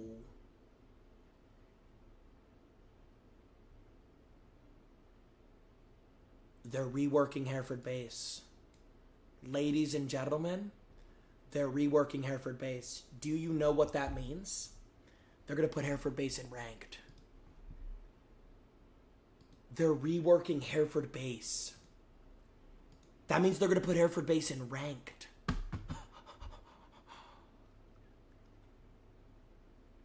Oh my god, here we go. Yo, Leo with the 10 gifted. Leo, thank you for the 10 gifted. I fucking love you, baby. W Leo in the chat. Historic event, 6 invitational. Chatty, I like the shirt. After map 1 of our grand final between BDS and Faze, the best two. This was like $5, by the way. This was a steal. This was literally a steal. I would have spent $30 on this shirt. It was $5. 9-7 score on Chalet. Now we go to Consulate. How do they? Yeah, Infinite OT's peak. There could potentially be a game that's like 15-13.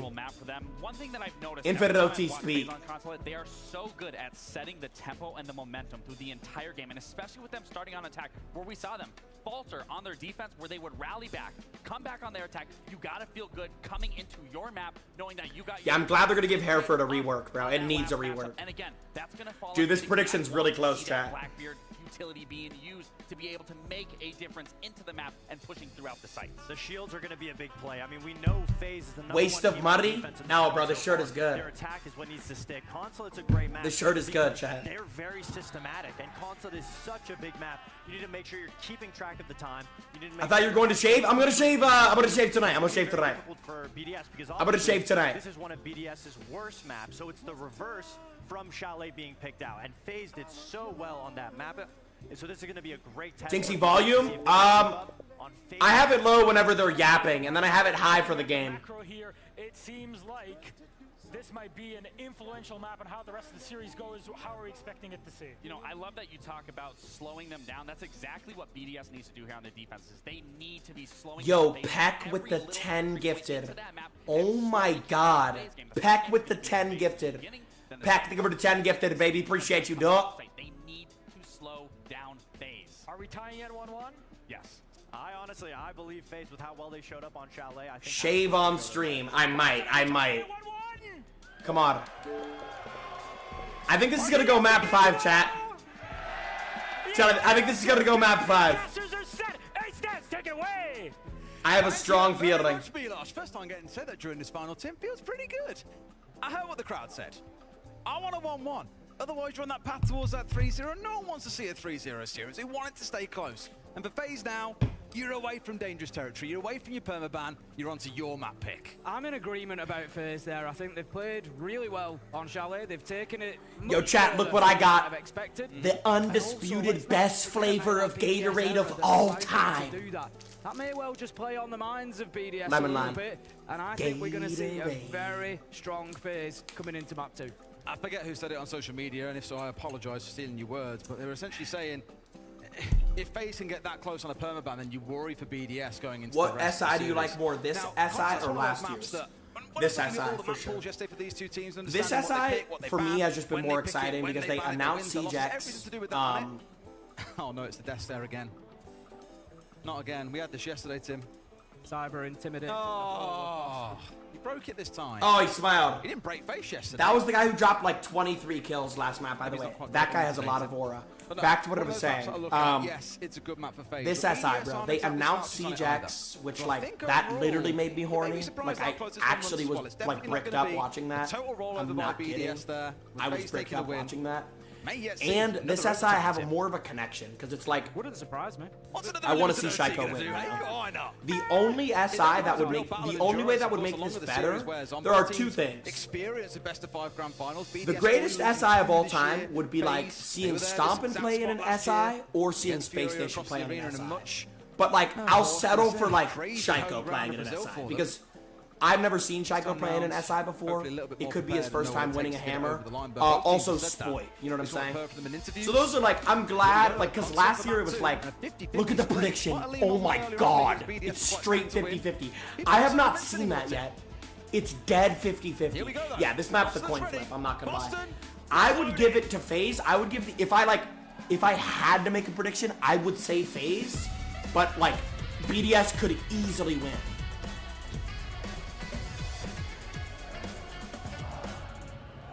Prex, thank you for the prime sub. I love you, brother. Let's get on into this one then. Faze versus BDS. BDS able to come out and take that first map on Chalet 9-7. It ended. And it was tough for BDS to get it over the line. Faze yeah, Siege X is the best news R6 has ever had in years, bro. Probably ever, honestly. It was not the case. Faze riding on the wow, chat. So red hot side. Okay, this is like exactly what I would make this. Yeah. I'd say there's a 52% chance Faze wins. Yeah, y'all are locked in right now. This could go either way, bro. This could go either way. Watch. Now watch. This map will be a blowout. That's just how life goes. Because last map was supposed to be a blowout and it was close. This map will just be a blowout. I think for BDS, we're banning away the blitz. They look at it and going, cool, big shield team will take it away on this map. Problem is, Faze play an awful lot of monsters. They played it against Liquid the other day. They had a 7-1 win on this map.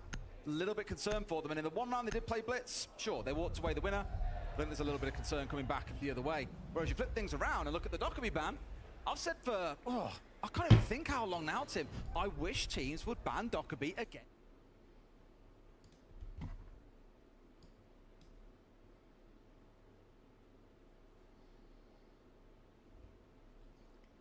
Corf with the 7, or Corf 70 with the 50 gifted.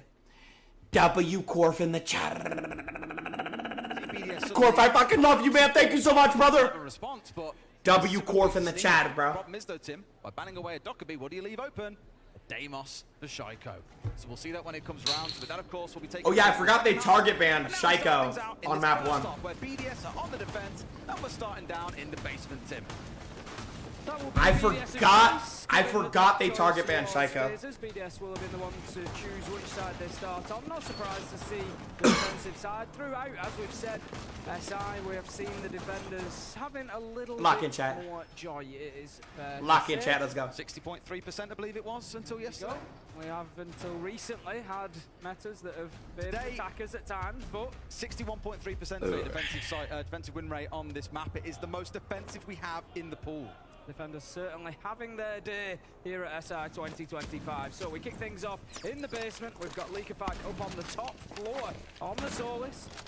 He's just going to be looking and watching for anybody pushing in, trying to open those hatches up quickly. This map definitely won't afford as many opportunities as Chalet did. Chalet reminded me in some ways of Coastline, which I know sounds weird to say, but as we saw in that last map, the majority of executes for teams start from outside the map. 2, 3, 4 players jumping in through windows, crushing 2 or 3 players on the other side, and the round then winds down from there more often than not. You don't quite get the same options here on Consulate. It's much more about getting inside of the map, establishing control, playing across all 3 floors. That is one similarity it has to Chalet. It's about the vertical destruction, but there is a lot of bottlenecks, a lot of single doorways, a lot of rooms that you can hide in. My bad, chat, my bad. Certainly not gonna have 100% volume now. We've seen that. This could be a freebie. Cybers, bro. Oh my god. Door, not respecting the angle and paying the price. Those sort of kills, by the way, are where you look at a team and how often they play a map. If you play it to death. By the way, this map is really defender-sided, so caught out there. Keep that in mind. The map clearly does extremely well, but not well enough to not avoid being the entry death. No, it really does nothing to give that faith in BDS that they're able to turn something out on Consulate against Faze here. Like we said, Faze towards the end of Chalet especially really did look like the better side overall, winning fight after fight. Liquify just wanting to get aggressive, checking there's no claymores there before he does. Solotov will take down Cyber. The Ash, not the end of the world to lose, but Cyber himself getting kill after kill in the previous map will be a big hit for Faze.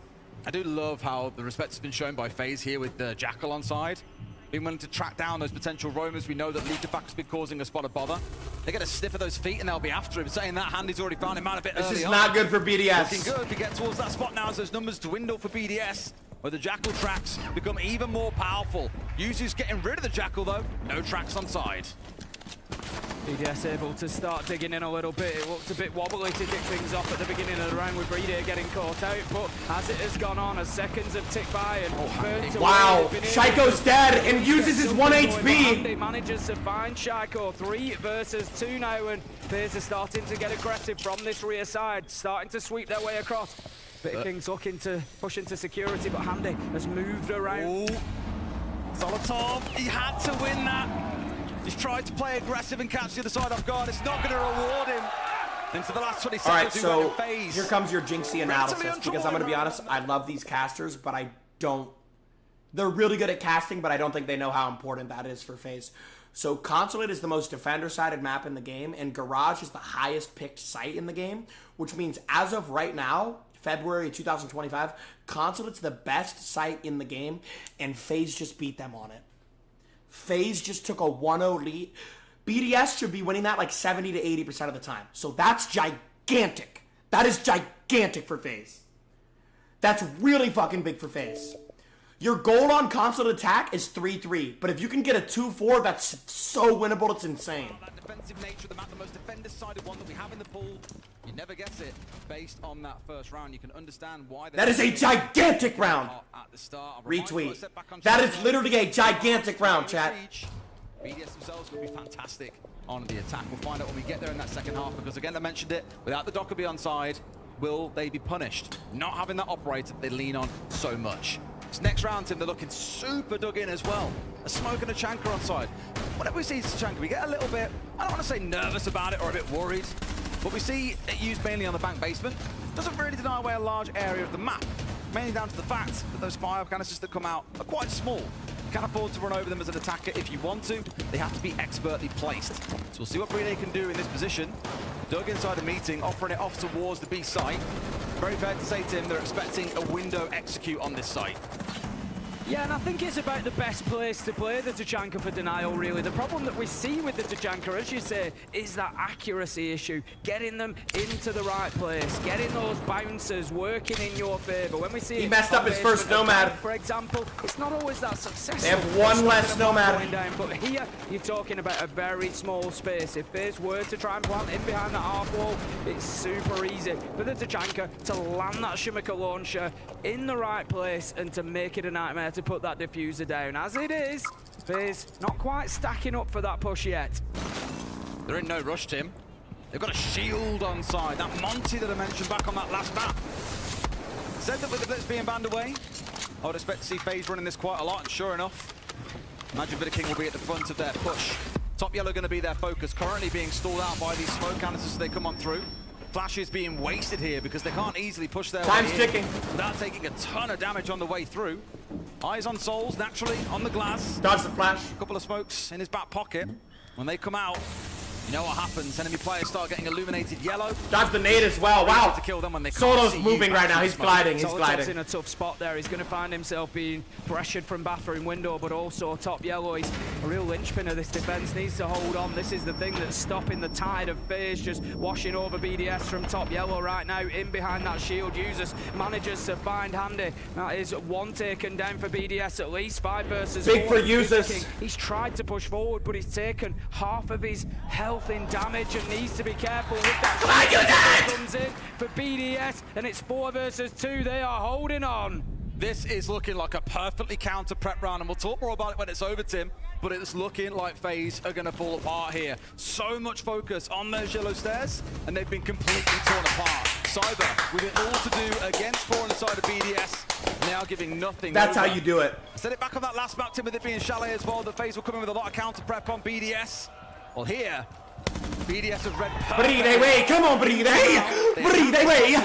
Yes, breathe away, yes! Perfect counter response. You saw the Shumakers coming out, we saw the smokes, all the flashes were being expended, trying to push the way through, but they simply could not break open BDS. Faze countered by the French side. Things are up at 1-1. What a support for Brede. They love Brede. He's flying. He's got 18 kills on the last map. Had a great game, a great tournament. Yo, chat, Brede dropped 18 kills on Cade last game. Yo, Brede, teach me. Bro, no, get it back on him. Teach me, bro. He had 18 on Cade. In those 1vx situations, he really is up there at the very top tier of support players. It's hard to put up there because on the other side, Tim, is Souls. And we spoke about Souls to the death over the years. We'll never forget that 1v1 that he won against Rin in Oregon top floor, round 15, map 3, to make it to the grand final of the Sweden Major, which of course they went on to win. They're almost looking at 1v1 in that game, that clutch was what led to them winning that trophy the very next day. This is the beauty of the best of 5 team. So many maps to think about, so much analysis that backroom staff can do.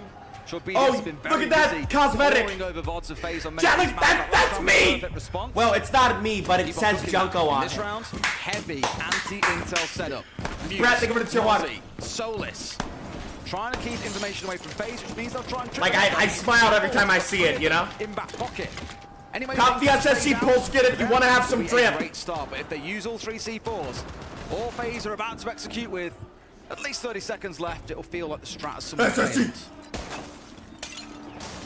Gonna double down on the shields here, so keep an eye on Cyber and Vitaking. Advice, that's not real advice. And what ground they're able to take, what success they can find. Handy will take down League-of-Fight, but not before Solitop finds Souls, 4 versus 4, as we have a little trade going back and forward between the two teams. I can't wait to see how he gets that knife kill. I'm really curious to see how on earth the Sledge has got close enough to be able to knife someone. We'll see it on the replay at the end of the round. For now, at least it's in a 4 versus 4 though. The Faze, losing the Ash, not exactly the end of the world. I think anything else, keeping that Blackbeard up is going to be so crucial for them. Cyber the one who should be commanding that front line, moving on forward, creating space for his team. But also like the response for KDS being on the Bravo. We spoke about this heavy intel setup, denying things away from the other side. Here we go. I did wonder what happened. That's bad timing. Fair play. Timing. That is terrible timing. I think that's what's called falling into your lap, that one. Quite literally. Quite literally. As a...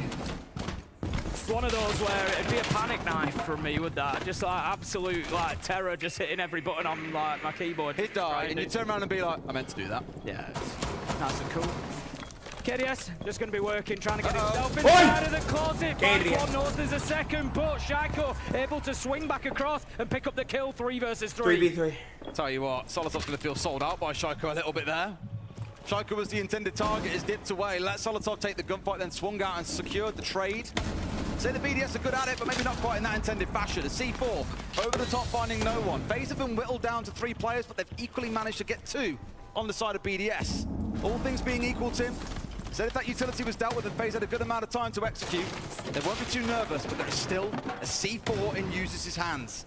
If he connects this right, it's round over. Could be a big moment that they're waiting for. Handy manages to pick up Shaiko. 3 versus 2 as Faze start to get moving here. They've got themselves into positions. It's really about that next kill. They need to pick up Brede or Uses to give them the opportunity to put this diffuser down. It's all going to be about Uses underneath. He's just having a look around that hatch. The Nitro is going to go out. Oh, no! No! Viking manages to evade the Nitro from below.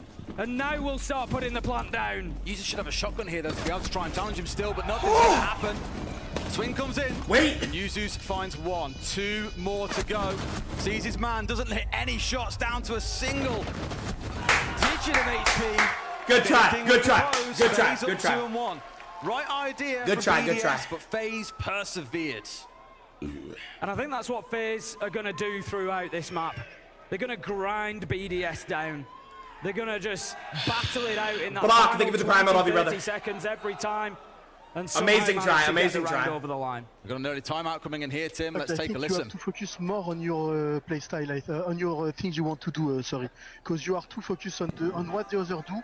But the way you have to play is to disturb them. See what I mean? Yeah, but to be honest, they just focus on me this round. Sledge me basement, Blackbird push me, I couldn't do anything. They just instantly... He's the real coach. Okay, so what we can do then? He's the real Every coach. time we took the first kill. So Goes fine, évidemment, dans mon trade. So the first round, what happened is... He's the real coach. That's LeBron. Okay. That's LeBron. Yeah. Second round, I got fully push on my side, Sledge basement, Blackbird push me, one visa. So we just don't play like... we play close to each other and we try to not die at the start. Okay, it's fine. This is what I said before the game, so it's fine. Play more close to each other, it's fine. Let's go. Okay. K2 Barrow strat, remember. More close together, Tim. Team spirit needs to come together more than anything He's the else. real coach. That's LeBron. That's the LeBron. antithesis of what we saw as the response on Chalet. The early round aggression was what was rewarding both teams, disrupting the attack. On this map, try and do the same. Faze have just got a bit more room to play with and are not letting BDS get away with the same antics that worked back on that snowy first map. Come on, Nicky-san. Great stuff from Faze so far. Hopefully BDS find a response. They're more than capable of doing so, but I am just getting a little bit concerned for BDS at this point. I think It's only been 3 rounds. I know. I just look at it, and exactly like you say there, the momentum that Faze gained at the end of Chalet, the rounds that they picked up here on Consulate, you just start feeling like that momentum is building behind the Brazilian side. They've been here, they've done this many, many times over, whether it be in the Invitational Grand Final or whether it be in major Grand Finals. Faze know what it's all about. BDS have only got one of them over the line back in Sweden 2022, of course. Faze are starting to look comfortable. They are. Still early doors though. Still plenty of time to change things around here. Very common you see attack time after 3 rounds. That ended that first This is quarter. feeling like a map 5, chat. Only because you see the same 3-site rotation in rounds 4 to 6. If you are new to Siege, first off, welcome.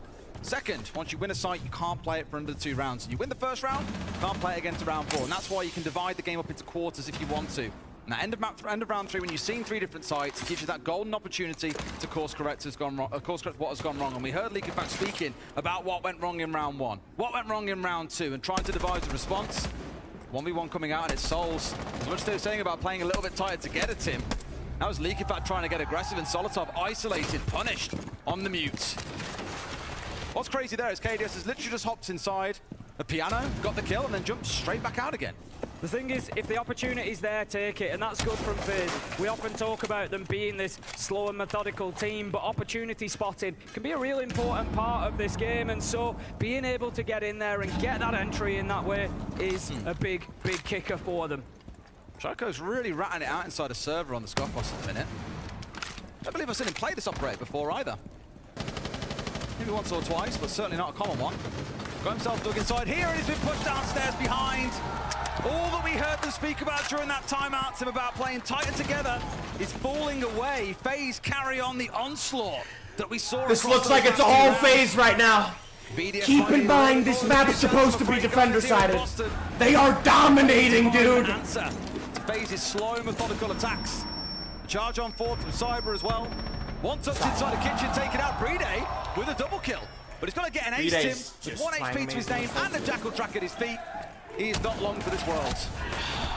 Well, we've said that it was reasonably unlikely for Brede to turn that one around. Laughing, dude. And would have been correct as Faze able to lock that one out and get themselves another round. This is what I said, it just feels like things might start slipping away from BDS here a little bit. What are they doing? They were going for really interesting contrast for us. Do they have Shaika was overextending because he was Scopos, and when you're Scopos and you overextend, it doesn't matter because you can teleport back to site whenever you want. But the problem is there was no one accounting for Cybers who walked into Visa and then ended up walking down Shaika's stairs. I'm not sure how that happened because there's a Visa cam, but the real reason is there was no roaming presence. So Shaika was able to just walk down, and because there was no roaming, or Cyber was able to walk down because there was no roaming presence, he got 2-3. They were very, very disparate. That's what happens when you don't roam inside the piano. There was no roaming presence. Cyber took advantage of that gap, walked right down the staircase. There was no barbed wire, no nothing, and 2 people had their backs turned to Cyber. That's exactly what happened right there. Trying to isolate an individual player who's very happy to win it out as he almost did.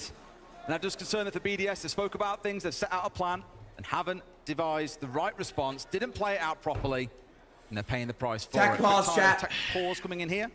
Let's get ourselves back into the game for BDS. Tim, I imagine it feels like a little bit of a lifeline to just collect their thoughts about what's been going wrong across these last few rounds. Thoughts are the big thing for BDS, as we know. We've seen them in multiple finals this year. We've seen them unable to get it over the line, and those are the questions then that you've got to ask. We know that they are more than capable of winning these games, but the question is, are they able to stand up to the mental challenge as well? And that's what Faze need to do. They need to continue piling that pressure onto them. Right now, you're a map down. All Faze can think about is Consulate. Get that one done, and we basically move into a best of 3. And that's where we can start really applying some pressure to BDS. How will BDS react if they go 2-1 down on maps, for example? I think part of their challenge has been across the last 2 rounds. We've seen a 3K from Handy and a 3K from Cyber. Not only are Faze looking good with their aggression,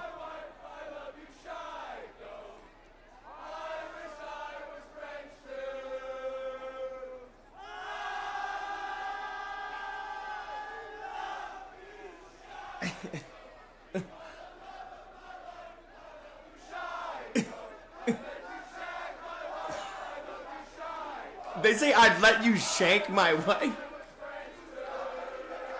As soon as I started hearing it ringing out, I thought, that sounds like it's got an awful lot to do with Tom J. Sherlock. And then I look at the screen, and lo and behold, who is sat in the middle of it all? This might feel like a bit of a broadcast. Vida, look at Vida-san. Lines of that champ. I love you, Shaiko. I'd let you shag my wife. Oh, shag. Interesting one to go for, but we can hear you loud and clear, guys. Don't worry. Fair to say, Tim, throughout this tournament, Shaiko's been... Oh, shit, he's pissed. Don't let him get pissed. Of course, to be one of the best players in the game. Yeah. How could you imagine a world where Shaiko doesn't lift a hammer? I think when you look at Shaiko, and you look at his play, and you look at BDS's results, I think, yes, it's easy to get that impression, and to say that maybe Shaiko has been quiet or hasn't done what he's done in the past. But I think that's been a conscious choice from BDS. We went through the days of Shaiko go kill.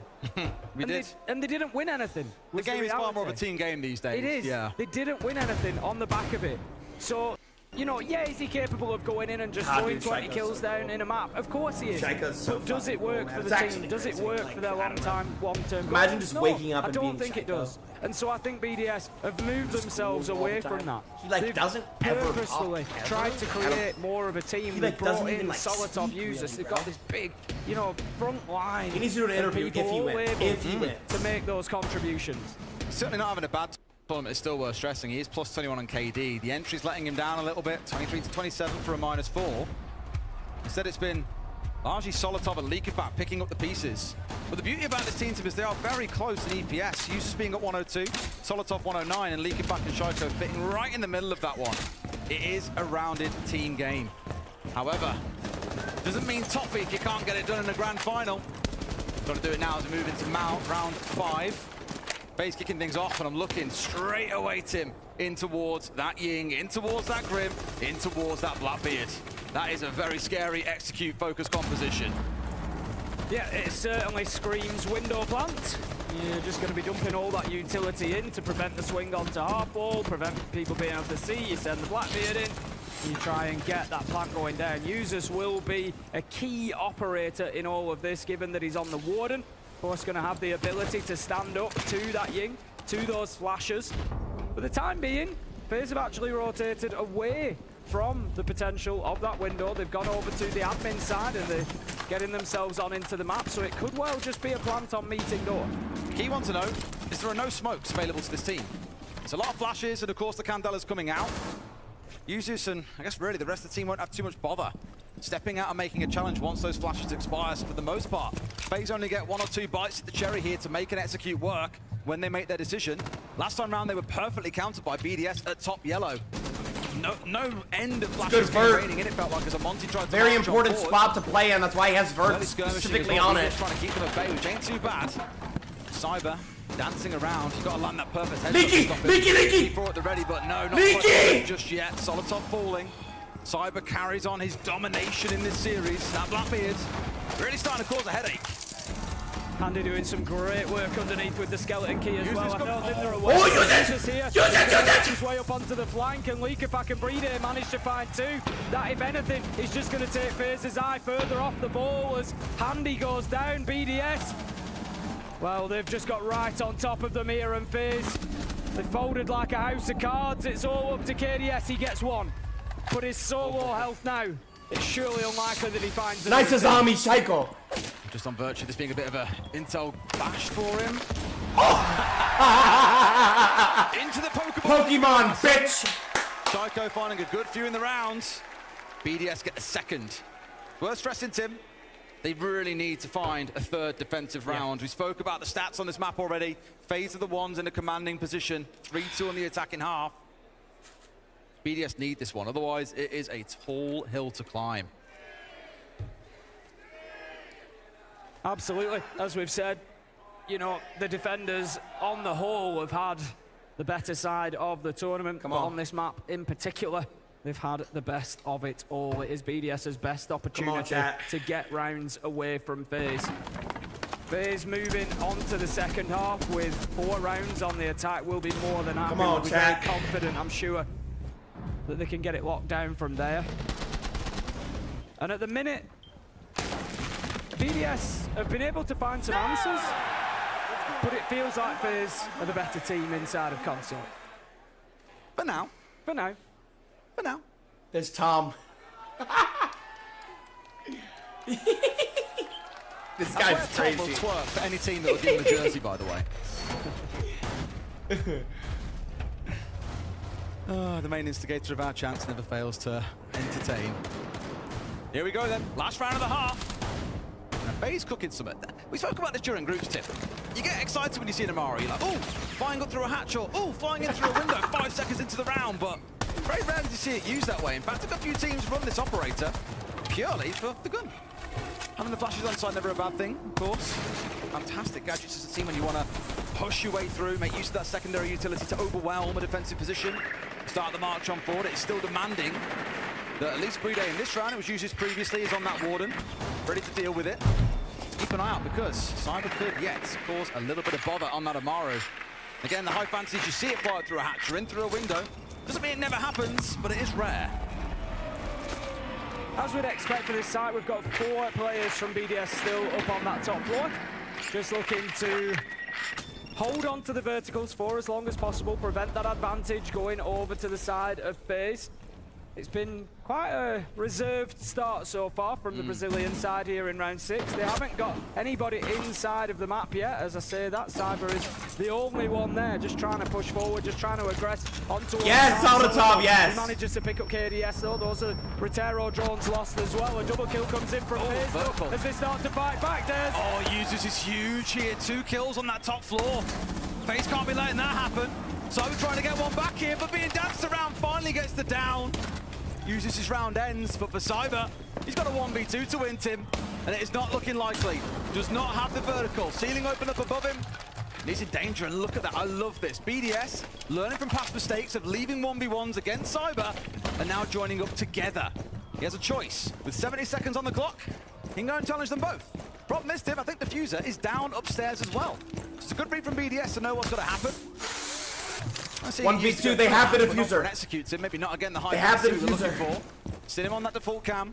They know exactly where he's coming from. They'll be in a spot of bother. Yeah, it's surely a matter of time until BDS close this one out. You would expect, although in a 2v1 we did expect Cyber to lose previously. Come on, BDS! Come on, Cycle! Let's make sure that's not going to be the case and take 3-3, baby. Come on, let's say bring it back! BDS. He heard the speed back together. And they've saved 2 rounds from that half. Not forgetting they were down 3-1 at one point. It's up to 3-3. And now Faze go on the defense. I spoke about it quite a bit in the build-up to this game, social media, previous broadcasts. Faze as a defending team. Ole. I did wonder what we're going to hear there as a follow-up to that chant. For Faze, they like to play it on their own, but they will fall away quite quickly. They don't see the need to aggressively hold ground, and it was a real stark He's so tough. Breede's so good. SSG when they were playing, they'd play their lives on the Breede's so good, chat. Breede's so good. Find the first kill, want to play for a second, not fall back to side for anything. They were happy, losing their lives around the map, hoping they'd waste time and get kills. But for Faze, they are the exact opposite. They like to fall back, they play more defensively. So BDS here, it depends how fast can they act. Can they catch these roamers on a more complicated map? Chalet, it was very easy to spring in from the outside windows and cause trouble. On Consulate, it ain't so easy, but there's still a lot more map to work through. Bro, Bride is so good, man. We go then, round 7. Bride. Faze looking to command the top floor here on defense, kicking things off in meeting. Come on, chat. 3-3, 3-3. Look what we get, Tim. We get to feast our eyes on Shaiko on the Deimos. Oh, shit. Banned away against BDS. Chat, Shaiko's so 4-0 post-rehost. And you're about to find out why. Bro, remember, they target banned him map 1, but map 2, they were like, fuck it. So they're going to let him play Deimos. This is Shaiko's most played Something I've talked about a lot attacker. as well in terms of the Deimos being covered well, the weaknesses at least, by a Dokkaebi. When we first saw the trailer come out for Bash, think of it, the 5 gifted. Wait, you counter a Deimos, you can only trap one person. Use that person as bait, and you can punish the Deimos trying to hunt him down. A Dokkaebi helps you avoid that. It gives the call, it gives information around that player, so you aren't walking into a trap, and it makes it far easier to pinch onto an individual player. But with that Dokkaebi banned away by Faze, this could hurt BDS if they're not careful. Leaky's creeping in downstairs. Inside of the map, on the book here. Potentially just going to use that vertical up above, get the skeleton key out, and just move players. If you're playing a book from underneath, that's generally what you're looking to do. You're wanting to move those defenders around, take the floor from underneath their feet, make it difficult for them to stay in that same position. It's going to open things up for the potential of a window plant here. If Leakerfat can find these kills, he knows that the challenge will come from the hatch. Leaky! Too easy for Leakerfat as he goes looking for a second. Faze have to know that this is how BDS would approach this round, but there's no one trying to challenge on towards Leakerfat. I think in fact we might have KDS maybe thinking about it. Holding on towards Spiral, hasn't dropped away instead because there's pressure being exerted there by Solid. So much pressure being created by Leaky right now. They've got all bases considered, and here comes that burst track. It Souls down to half HP, and now with a Deimos on his tail. Oh, good try. He was the operator to use, but can't. As Handy manages to find the kill. 4 versus 3. Good try, Shaiko. Sorry, 4 versus 4. But the Deimos off the board is going to be a big loss. Shaiko 4-1 so far. He's been having a great Consulate. BDS are going to have to work this out without him. And KDS manages to take an angle from Solitov. KDS. It's a couple of kills there.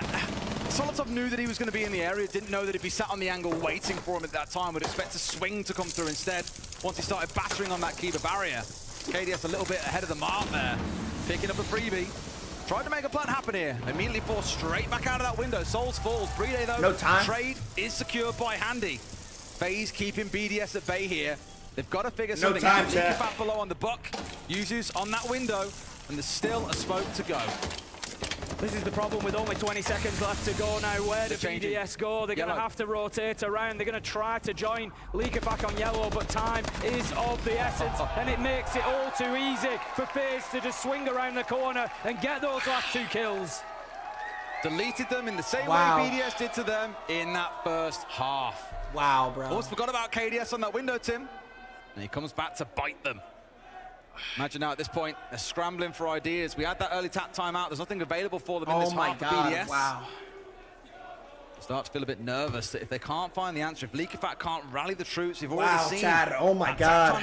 What a fucking game. On the next round. Another banger game, dude. Figure it out as 5 here, boys. Haven't got that time to talk with the coach. Another banger fucking game, dude. Thoughts, words of wisdom to try and recover this. It is only 1 round, but that can quickly snowball. Another banger game, chat. It was a shame for BDS man. as well. They did a lot right. They got that entry kill. They gave themselves the advantage. It was just that requirement for the late round rotate. When you're having to rotate and change where your push is coming from with 10 seconds left to go, you're asking for a problem.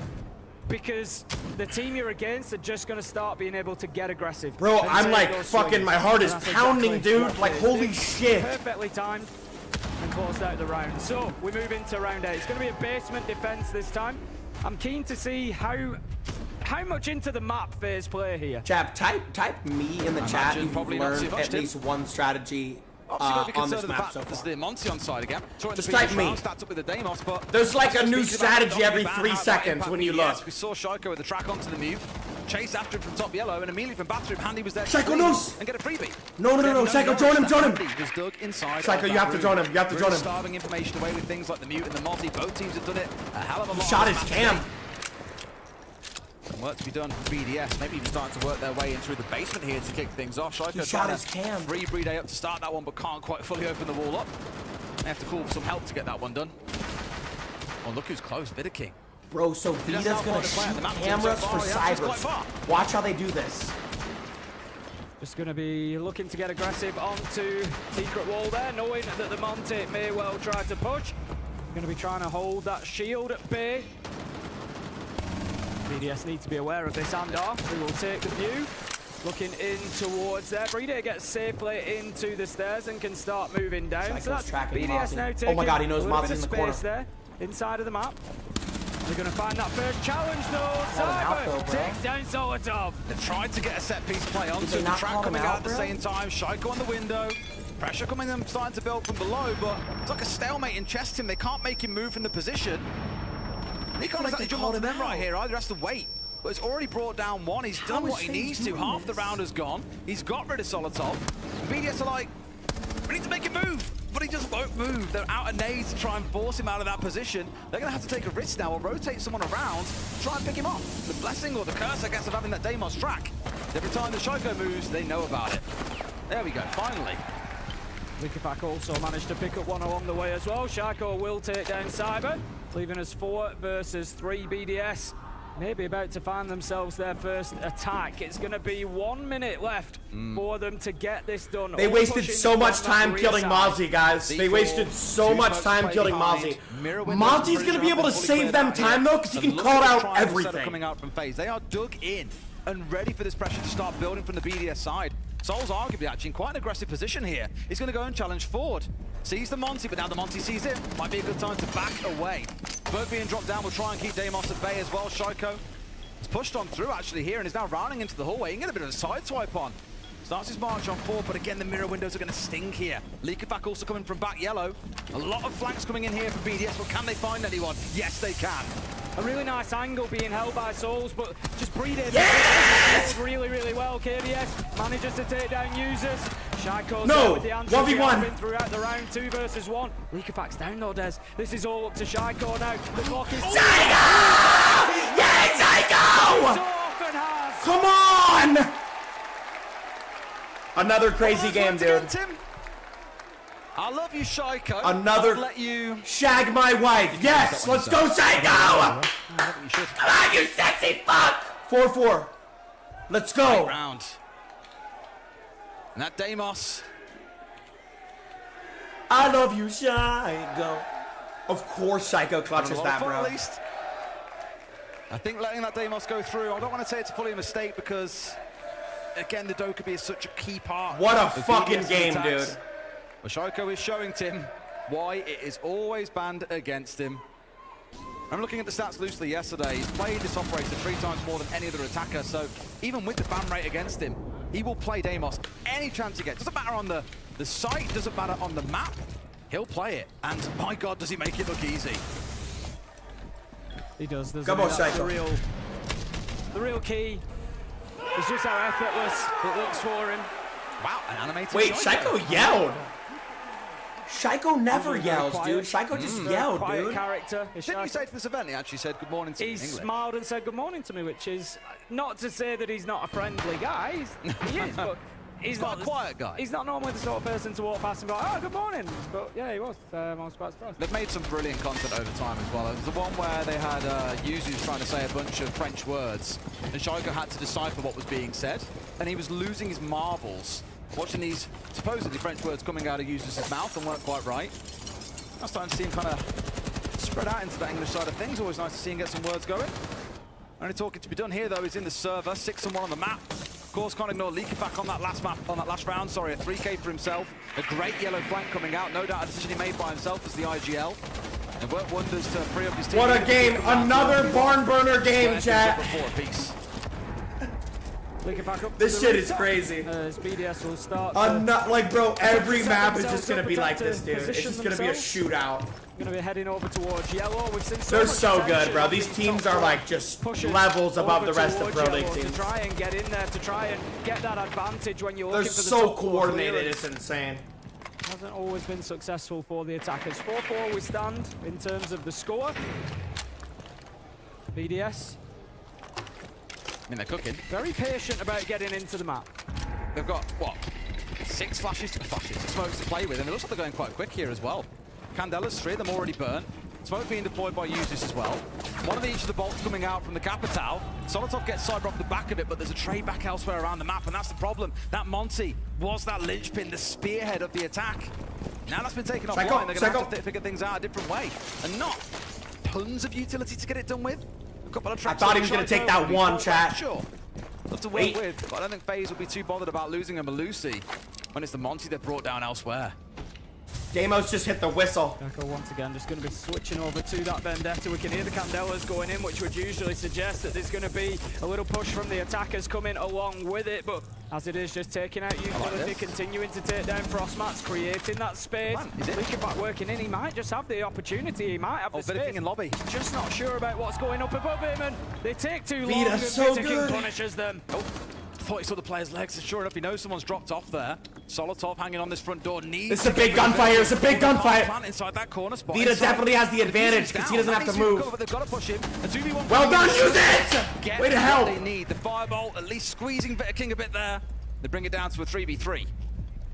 BDS can get this round over the line. It's absolutely huge for them. Gives them the advantage on Consulate, and they're staring down the barrel of a 2-0. But right now, KDS and Andy, they've got something to say about it. Shaiko walks on in, trying to get something, can only find one. 9 seconds left to go. And plant! Shaiko, plant!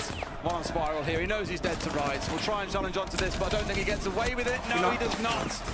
Playing it the right way there, Faze, and letting the clock become the 6th man. He played that well, because if he kills that guy, he can snap plant, and then it forces the guy to drop the hatch, and at least he has a little. Well, I'll say, Tim, when they won that last round, BDS back in round 8, it did come down to a 1v1. It did come down to a 3K from Leakyfac. Now that things are settled a bit more, just feel like FaZe are in control of the second I'm gonna pee like really fast. I have to pee, bro. I hope I don't fucking miss back and forward here between FaZe and BDS. We keep making arguments for why one is on top, why one might just find that advantage. But ultimately, it seems to change round to round to round. Because we're seeing 2 of the absolute greats of Siege at the moment going head to head. And it's a real treat. This is the game, bit of a read here, FaZe. They've got BDS figured out. It is FaZe's favorite map. It's very high up for BDS as well, which is why I was somewhat surprised when it was the second pick in this series, knowing that BDS also like it. Did lose it to Unwanted about a week ago. It was a close game, 7-5. They did lose it regardless. FaZe having some game tape, felt very confident going here. And you're seeing why as this one builds on. Back towards an Architect comp as well as that double drone Denard, the Mutant, the Mozzie coming out. Castle and Rocked out at the same time. Spoke a bit about Solotov, that being his favorite operator back on Chalet. Obviously on Consulate, it's a different story. Andy's the one rocking on that. The player that we spoke about in Spades, Tim, has had a wonderful tournament so far. Won an award earlier today for his performance too. I think even being on a UMP, he'll still manage to find himself involved in this round in some way, shape or form. Yeah. One thing I normally love about FaZe, this game, it's a bit different here because Souls isn't up there, but you look across their kill feed normally, or across the scoreboard on FaZe, every player is balanced around the same sort of mark. It feels like a real team game. We saw it yesterday in both of their series. Yeah, Cyber had a fantastic first map that is putting quite far ahead of everyone in the lobby when it comes around to kills overall. But it does feel like a team game with them every single time. There's no one player that they rely on to drag things over the line. Occasionally, yeah, Cyber has said will be that guy, but it's not like they depend on it. Drone just getting caught out in the mute jammer. They're going to remove a little bit of intel, but Solotov finding out everything that he needed to know in order to be confident in opening up the cubby. That's going to give the angle in towards site at least. Cuts off some of those rotations. Will tie up one of the FaZe players inside of there as well. Need to be cautious, of course, but nobody's just wandering on in. So Vita King, for the time being, will be tasked with keeping an eye on that door. Make sure that nobody gets in from BDS and causes a threat. I think FaZe have read quite well here into what BDS want to do. Let's fucking go. Not only have you got that cubby you've got to fight over, there's also a castle barricade on the single door inside the cubby itself. You've had Leakerback going below on the blitz and start opening up the floor.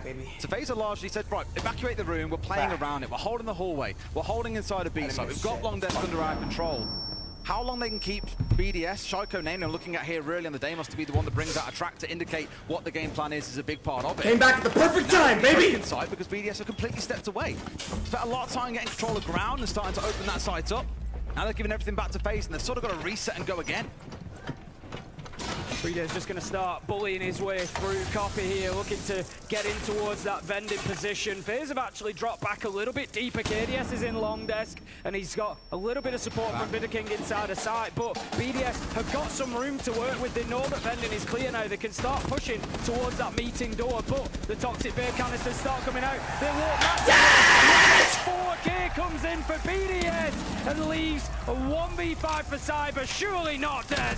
They've absolutely crushed them there, Tim. It's a great long desk, kept them pinned 5-5 with nades, with the Grimbees coming out.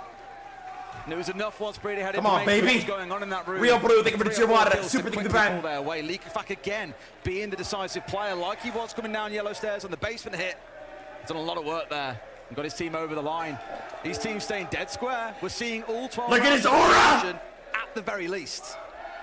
It's like I said, they're just so that was a flood. matched at the minute. Chat, that was a flood. It really is fine margins that are going to determine this one, whether that be in overtime or whether one of these two can grab it here and now. We will see over the next couple of rounds, but every time you think one of them has got a little bit of an advantage, one of them has got a little bit of something that they can work with, the other just comes back at them. What a crazy ass push, dude. Breaking the backbone of that Faze defense, seeing his team over the line. Cyber. Come on, Brady. On Chalet, Tim. He's jumping over onto that vigil once again. Is it going to be Boss G raining out trouble around the map? It is. Outside 5-5, chat. Denial. Solus on side once more. Pulse below, feeding information across to those two operators, I imagine. So looking to aggress onto the side of BDS here and cause a little bit of a headache. Can BDS take it 2-0, chat? Let's see. If they give too much space to that shield of Brede, they're going to get chewed apart. Another tight game, dude. Tight game. Get in once again into position here, BDS.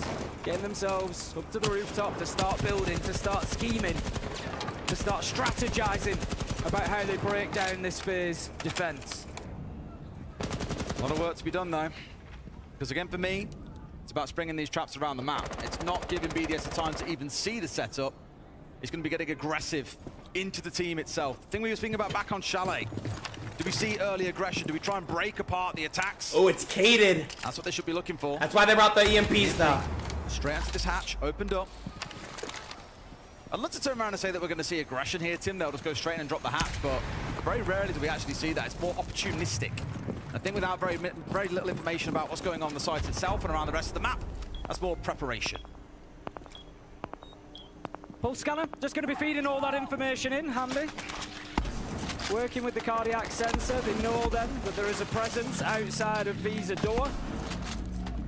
They need to be careful then about the potential for this back push, because they could well look to do both at the same time here, BDS. Oh dear! Shaiko cannot support Brede enough, and the Monty is lost. Cyber's able to take down Solitov 4 versus 3. As Faze now look comfortable in the round. Shaiko's really going to get a kill down here. That diffuser's now down around server side. Faze set up around this and are willing to challenge Shaiko. If he dares push down again, then they're in a good spot. But there's two of them here. Usus and Shaiko stacked up. Another track coming on through, but Tim, what did I speak about baits here? Someone will have taken handy spot and be willing to swing on Shaiko the second he steps down. And Nadine is going to force aggression. Vidakin goes in. He's so good. His man. He's 10-1. This motherfucker Shaiko is 10-1 right now, dude. Is that this push is one-dimensional. They're all working their way down. He's so nasty. They manage to get the diffuser back in hand, but what this is allowing Faze to do is to just front up, to focus in that one direction. Nitro goes out, won't be successful. Faze can just play the time game. Shaiko's on a slither of HP too, Tim. It's got to be headshots or bust, it feels, for him to find kills. Going well so far. 10-1 on the map, despite the score at the top of your screen. Plant is now going down. Impact up close. A little bit of damage tickling onto Leakipak. And here it comes the step. There's no cover! Shaiko distracted by kills deep inside of sight. 15 seconds to go. And they've got to find something here, Tim. Shaiko on super low health. He's not really the best to be covering this. Users go to the plan. It is so 6-5. So easy for Faze to step around and pick that up. 6-5. Someone needs to get down on that stage and check Souls' back pocket, because Shaiko was in it there at the round end. Really wanted to protect his teammates going in for the plant, but Souls from deep was challenging him every step of the way and is rewarded with that at the end with a kill.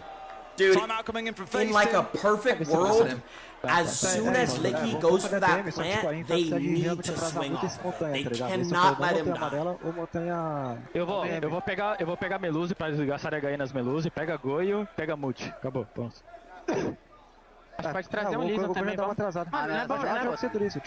Não é bom tirar a Zami e pegar a Lisa, porque essa Zami também não tá servindo de nada, tá ligado? Claro. A Zami não vai fazer muito efeito lá contra o Montanha. Se pá, tipo, uma patrulzinha lá embaixo. Tá ligado? Together, slow or fast, okay? Because every time we did slow or fast, we won. Every time we tried like solo thing, I don't know, they expect it or whatever. Okay? So now this time they can go CEO, can go piano, can go garage, we just see and adapt during the round. That's simple. We did good, guys. Keep going like this.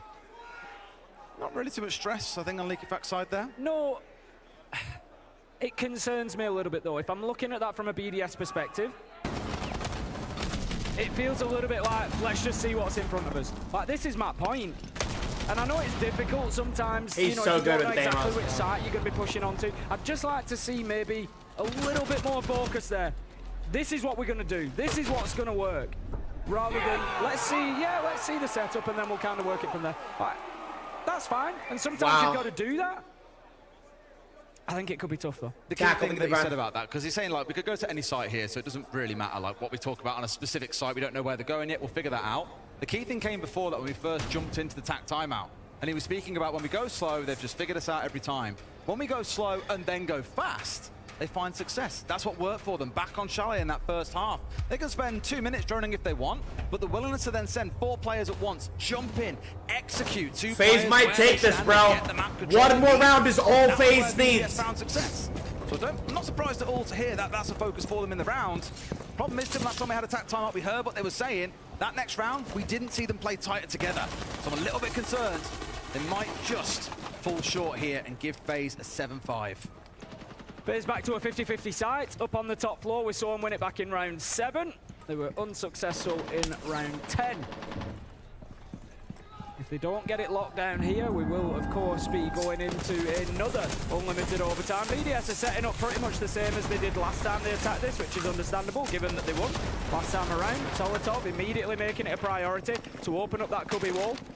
The rest of BDS are looking to get themselves inside of admin, in behind Bride, who will then try to push forward on the Monty. That's what they did last time. That's what worked. They got themselves into the corridor. They were able to get onto match point. They were able to pressure Faze inside a side. Leaky's lurking with Jackal. He's going to try to pick off a roamer. And the Deimos coming along as a pairing. Any nervousness to meet him? That Monty, it slows things down. I get it. Shields are really strong. Why not play around them? Completely get it. But you had a chat to the team about wanting to go faster later in the round. They tracked the wrong guy. Slow, they didn't track Mozzie. Mozzie's the guy they need to track because now Mozzie can flank. They're trying to massage these Faze players back in towards site. Trying to squeeze them in so they've got more of the map to set up around. Make it more like Chalet, where they have all the control, where it's Cyber's going to flank. I think Faze is going to win this. Cyber's in a winning position. Oh no, he got Deimos. Nice, Shaiko. Shaiko just Deimos him. God, he's so fucking good at just trying to get a peek in through that connector window, see if he can get anything going. Users is going to take a ton of damage along the way. They don't want to lose the Capitary. That will be a big part of any potential execution. Bride looking to get aggressive and push forward, but he's going to be forced back. KDS manages to pick up users. 5 versus 4. Bride has taken damage from the Toxic Babe canister. 55 seconds left to go, and I'm just not sure that BDS have got what they need for this round. Well, they've got a Souls team, which is one thing they need. KDS is stepping up big when needed. Leaky back falling. It's not looking so good for them now. He started out with a little flurry of movement. That pace that we heard BDS speaking about, the Leaky back demanded of his team, has fallen away. KDS into another, and it's all down to Solotov and Bride. Oh, Andy hits one hell of a shot. Bride gets one, but it's a Monty in a 1 versus 3. He's given nothing. Faze takes map 2. They're securing themselves Consulate, locking things up at 1-1. It felt like they were in control. BDS made a good fight of it. Been very even maps so far for both of these two.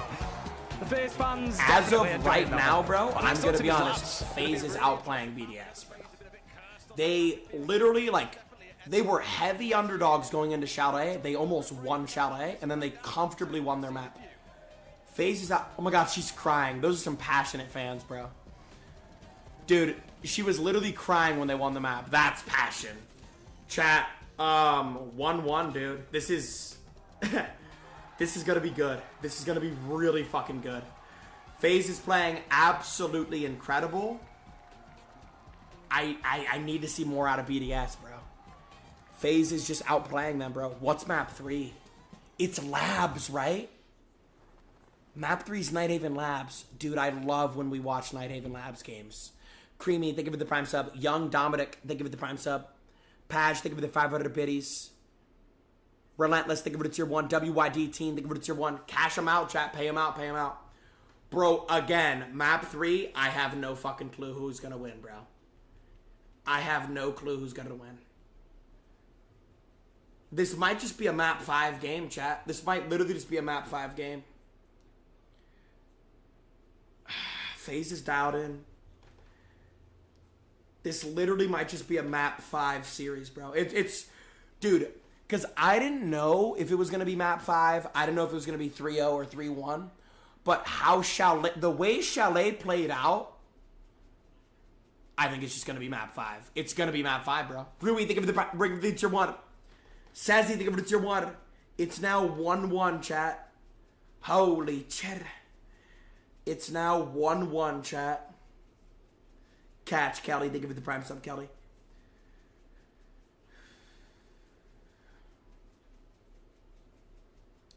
Vapor, think of the tier 1. Oh, think of the tier 1. Cinema. Yeah, cinema. Chat, it's feeling like a map 5, dude. It's feeling like a map 5, dude. I'm not gonna lie. It's really feeling like a map 5, guys. Wow. I'm about to grab like a fucking soda really quickly. Chat, sub for no ads with the Jig Sharp! Exclamation mark sub, alright? Sub for no ads, yeah, the Jig Sharp. I'm gonna grab like a soda real quick. Wow, what a fucking map 2. It's feeling like a map 5, boys.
Por favor. Sinon. We're coming back, boys. Let's go. We're back. Perfect timing. Ring, ring, plug, hit my phone. Perfect timing. I know I'm not right, but I'm not wrong. We have a match match on our hands, tied up at 1-1 between Faze and BDS. BDS unable to close that gap, and Faze run away with a Consulate. We're back on the analyst desk to break the map down. Yeah. How did this happen? Well, I just want to say, Milosh, I'm so happy that we finally got a series. Yeah. All we've seen so far is 2-0s. But I will say, I think BDS struggled a little bit more on Consulate. Obviously, it was Faze's map pick. When we saw BDS attacking on Chalet, they were, I don't want to say cutting corners, but they were... Come on, chat, lock it in, baby. That's much less available as an entire tactic or way of playing on Consulate. You've got to be fundamentally better than the other team, and that's the problem that Faze will always present to you. They will give you whatever map control you want, but you have to be fundamentally better than them at executing on that map control. And when it came to BDS's attacks, they simply weren't, Leo. Yeah, absolutely. If you look at Faze, strategically, they've been dominating that matchup. They gave away first round, you know, when they were attacking in a clutch, and they gave away another one when they were in defense here by overpicking to Visa in round 8. Happened way too many times, but still, they were the upper team. They were the better one. In terms of strategy overall, you could see the difference of level and control. Why do you drink so many beverages? Keep your body guessing. I always keep my body guessing. At least to be a comfort space for Faze, because after boom, water, Gatorade, coffee, water, Gatorade, coffee, Mountain Dew. Boom, sparkling water, boom, mineral water. I like to keep my body guessing. Overtime on top of it. Here 7-5. It's not as clean as you want it to be, but still, Faze get the hook in. Strategically speaking, they have the control. Yeah, they have the control in almost every round. I think BDS, whenever they were winning rounds, it was grasping them back. It was battling back to get that, you know, in terms of late rounds. Vote on the prediction for map 3. Vote on the prediction for map 3. Yeah, a little bit. I will say it was a very good map from Faze. They finally leveled it back up, where now essentially the casters actually said during the cast, now it's 1-1. We're essentially going to be playing a best of 3 4-6 Invitational. The thing is, it's never going to look clean against BDS, because BDS is always going to fight back. They've got so much talent. My whole life is about tempo, tempo. Everything's quick. Everything's quick. My whole life is just tempo. Boom, water, Mountain Dew, coffee, Gatorade. Keep your body guessing. Mineral water, sparkling water. Keep your body guessing, bro. He's kind of pulling his way on map 2. It never knows what's coming next. I don't know what's coming next, so how does my body know what's coming next? Boom, swig of water right now. Jay, think of the 5 gifted. He was the reason they were bringing back rounds they should not win. Here, the use of the Deimos, and then the nade, bouncing on the also, I eat espresso beans, like right to the brain. You know, these kinds of plays were... I eat espresso beans, like I'm not kidding. I eat them. And it's curious to me, actually, because the Deimos being allowed... Come on, Psycho. Stefan LaBlue. Come on, Psycho. Stefan LaBlue. Which didn't happen on that one. Wait, what is his KD right now? On entry, he's 12-6. Yeah, just bend me over, Psycho. On entry, he has a 2 KD. In maps 3-4 and maybe even a map 5. Well, there's only so many operators you could ban, right, Jack? That's true. That's one thing that you have to live. He's just so devastatingly good on that operator. He played the nades so well. The operator's made for him. It's like between Shaiko and Doki, you just have like 2 of the best Deimos players that you could ever want to have on your team. But hey, only one of them is here in the grand final. Gentlemen, thank you very much. Like, can we see? Yeah, I'll show you. I'll show you exactly what to do. When we get back, it's time for a third. What is an espresso bean? I'll show you right now. I'll show you exactly what to do.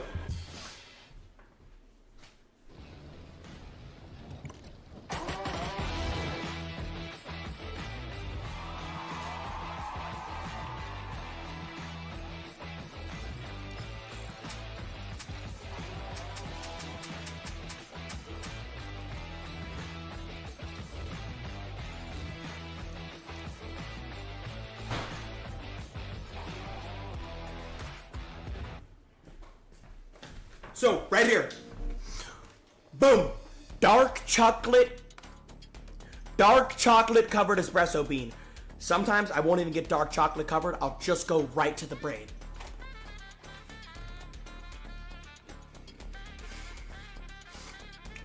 Little bit of kick.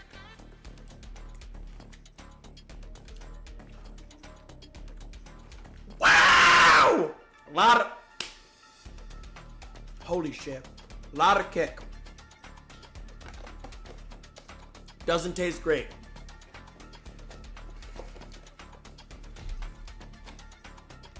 Doesn't taste great.